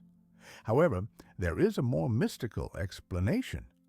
Elders from neighboring villages claim that the underground city arose before the first sun rose in the sky, when eternal twilight reigned over the earth.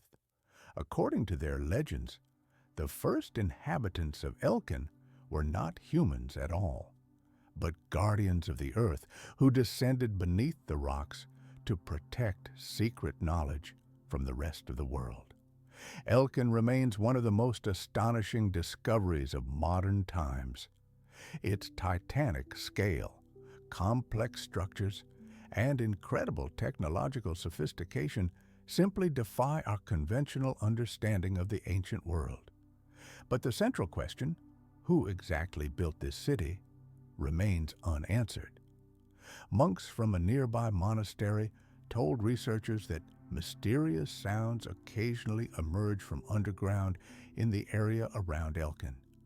A low hum, reminiscent of choral singing, lasts for several minutes and then disappears just as suddenly.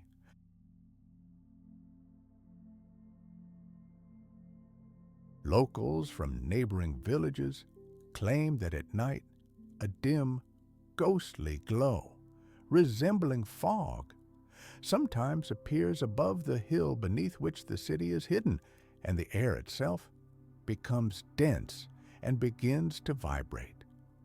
Shepherds report that their animals are terrified of this place and avoid it, as if sensing something alien deep underground. One expedition discovered a strange chamber in the city's lowest levels, its domed ceiling completely covered in a soot-black film. A huge stone block, reminiscent of an altar, towered in the room's very center. When a flashlight beam was shone upon it, its surface began reflecting the light in a completely unusual way, as if the material itself were absorbing and then returning it at different angles. Instruments in this chamber detected a weak but stable electromagnetic field, despite there being absolutely no energy sources nearby. These findings continue to generate heated debate in the scientific community.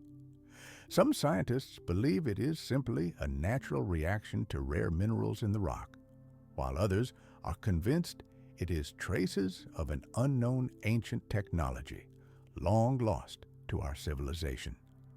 Yet, the most stunning discovery awaited researchers in 2023, when they peered underground using ground-penetrating radar. The image they revealed changed all preconceptions about the place. It turned out that Elkin's visible levels were just the tip of the iceberg.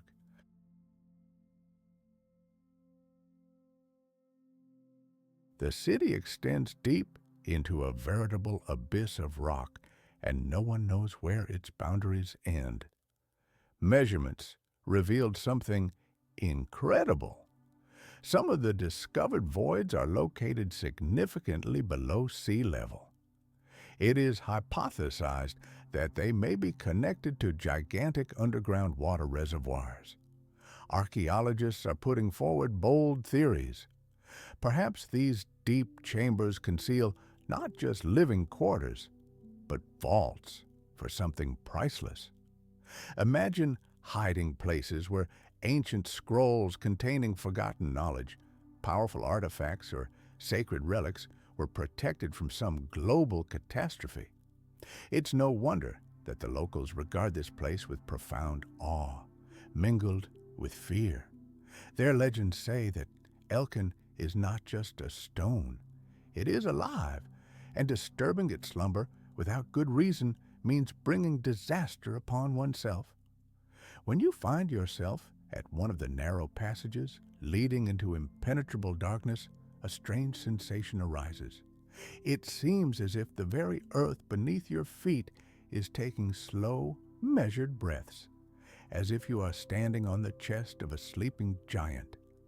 It seems as if these stones have absorbed the memory of voices silenced millennia ago, preserving the history of a world that desperately refuses to be consigned to oblivion.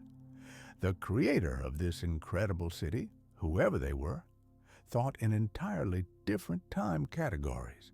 He didn't build for himself, for his own generation. His creations were directed toward the future, toward eternity.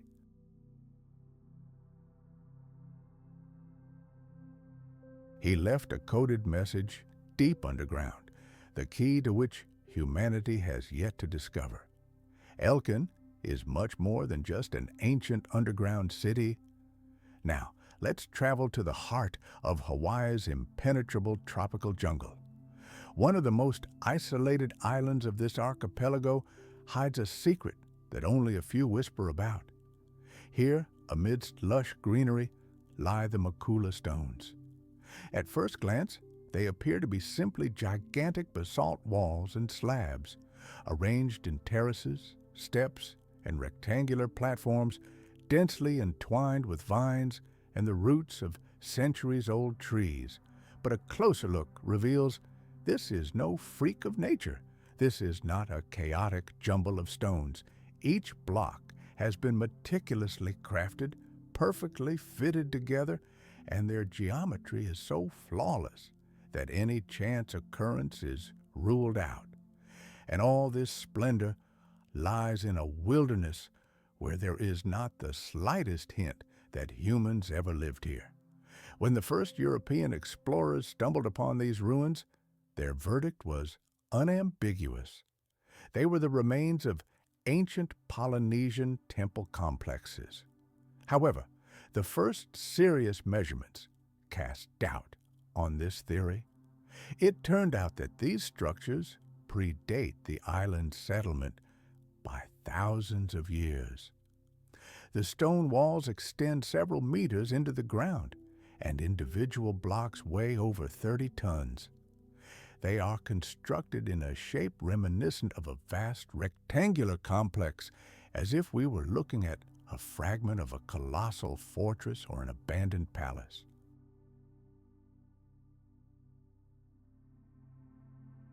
Not a single chronicle or oral tradition mentions a people capable of such grandiose construction. Local elders, keepers of ancient knowledge, tell only one legend. It tells of people who came from the sea, tall, fair-skinned creatures who could lift multi-ton stones with just a glance. They were called kamana, meaning guardians of the balance.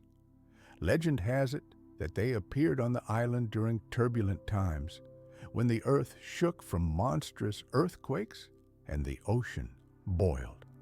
Then, having fulfilled their mission, they vanished just as suddenly, leaving behind only the stairways of the gods leading to nowhere. These very same stone steps of Makula, lost in the thicket, are the very stairs that so fascinate archaeologists. Attempts to precisely date the structure led scientists to a dead end. Analysis of soil layers and roots growing through the masonry yielded completely contradictory results. The upper layers were dated to the first millennium CE, which fit comfortably with the official history. But samples taken from the base of the walls revealed an age of over 10,000 years. This discovery completely undermined the generally accepted chronology of settlement in this region. The hypothesis that the walls could have formed as a result of volcanic activity was immediately discarded. The local basalt here is clearly worked, its surfaces are polished, and the blocks are laid in a strict checkerboard pattern. Nothing like this could be created by nature.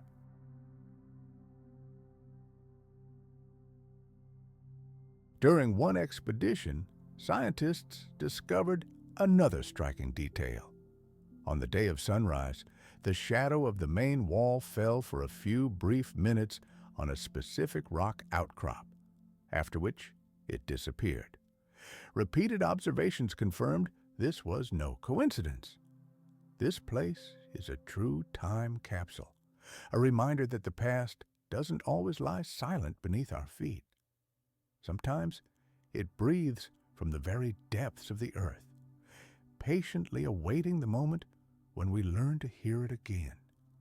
The angle and precise position of the wall perfectly matched astronomical calculations. They pointed to the point of sunrise on the day of the summer solstice. This was irrefutable proof that the mysterious builders of Makula possessed a profound knowledge not only of geometry, but also of astronomy. However, soon after this discovery, unexplained events began to occur.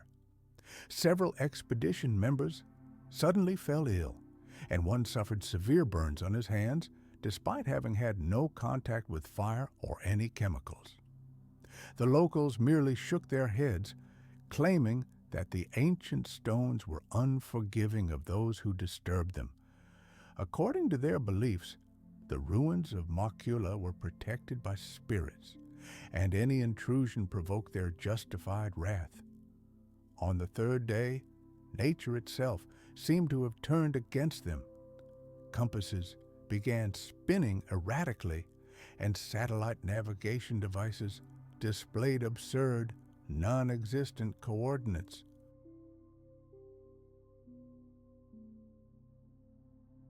Ultimately, the project was forced to be urgently abandoned, and the entire area around the ruins was declared a closed, protected zone. Today, very little is known about Makula. Official reports mention the site only briefly as unidentified stone structures without any details. High-resolution satellite images reveal perfectly straight lines and symmetrical geometric shapes hidden beneath a dense carpet of vegetation. Scientists analyzing geomagnetic data from the region have recorded strange anomalies, weak but rhythmic pulses that repeat at strictly regular intervals. It's possible that vast cavities or metal deposits are hidden underground, creating this mysterious pulsation effect. There's even a theory that Makula is just a small part of a gigantic ancient complex linked to the legend of the sunken continent of Mu, the precursor to the famous Atlantis. Ancient Polynesian myths do indeed speak of a great archipelago that was swallowed by the ocean after a fiery rain fell from the heavens. The remaining patches of land became home to a few survivors, and the ruins of Makula may have been their final resting place. Some researchers point to the striking similarity between the architecture of these ruins and the famous structures of Nan Madol and other megalithic complexes in the Pacific Ocean. This may indicate the existence of a single, highly developed civilization in ancient times.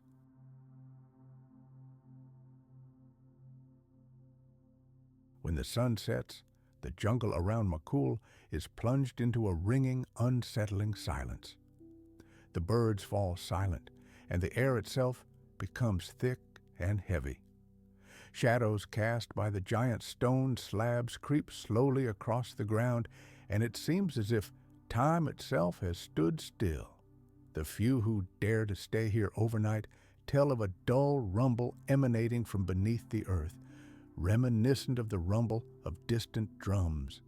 They also speak of a faint, barely perceptible glow that creates the eerie sensation of something vast and alive breathing beneath the earth.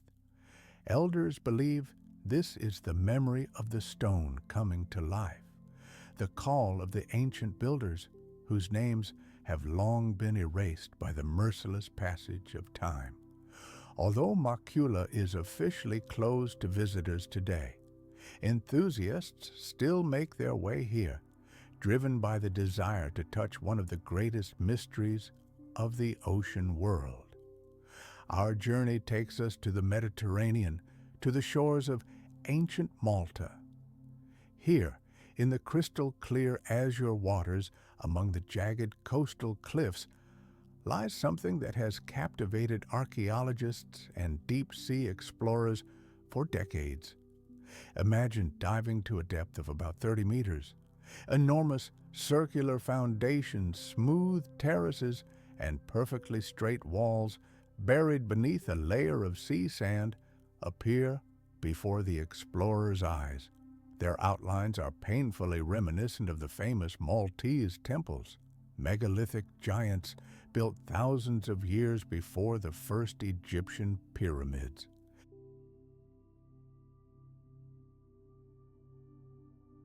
But with one striking difference, these temples rest on the seabed. This challenges all our knowledge, as humans couldn't have built underwater.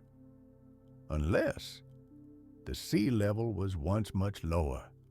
Malta has always been a land shrouded in mystery.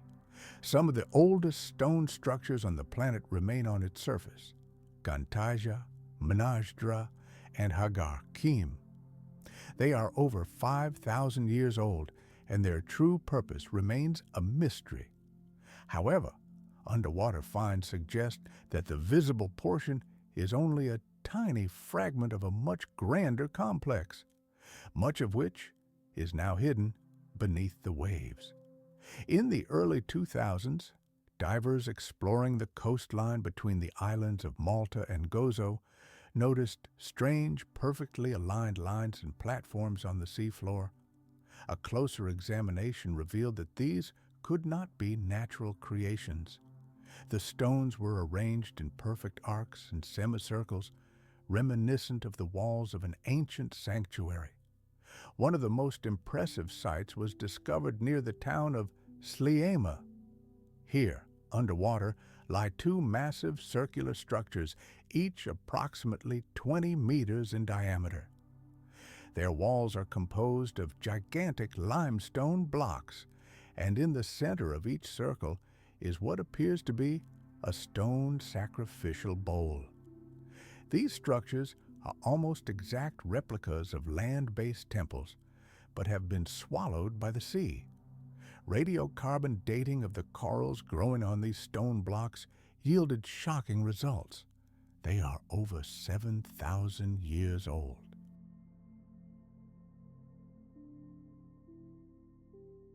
This date coincides precisely with the end of the last ice age, when sea levels were indeed tens of meters lower. If this is true, the builders of these temples lived in an era when the Mediterranean coast looked completely different, and fertile plains stretched where the sea depths now lie. But modern science cannot answer the main question: who were these enigmatic architects? Expeditions continue. Scientists take soil samples and measurements, but each time they return to the surface with the same feeling. They have touched not just dead stones, but something living and incomprehensible. The macula stones and the temples of Malta recall a time when man and the planet were one, when grandiose structures were erected not for power or religion, but to achieve complete harmony with the sky and the sea. Perhaps this is why they still stand untouched by storms or millennia. Their silence speaks louder than any words. Anyone who has ever seen these stones in the ghostly light of the moon understands. These are not mere ruins. They are fragments of the memory of a world where man knew the language of stone. Local legends speak of star men who descended from the heavens to teach the ancient inhabitants of Malta the art of building temples of light. Traditions claim they erected towers reaching skyward toward the stars, which reflected their distant celestial home. And what's striking is that almost all of Malta's sunken structures are oriented in the same direction, southeast.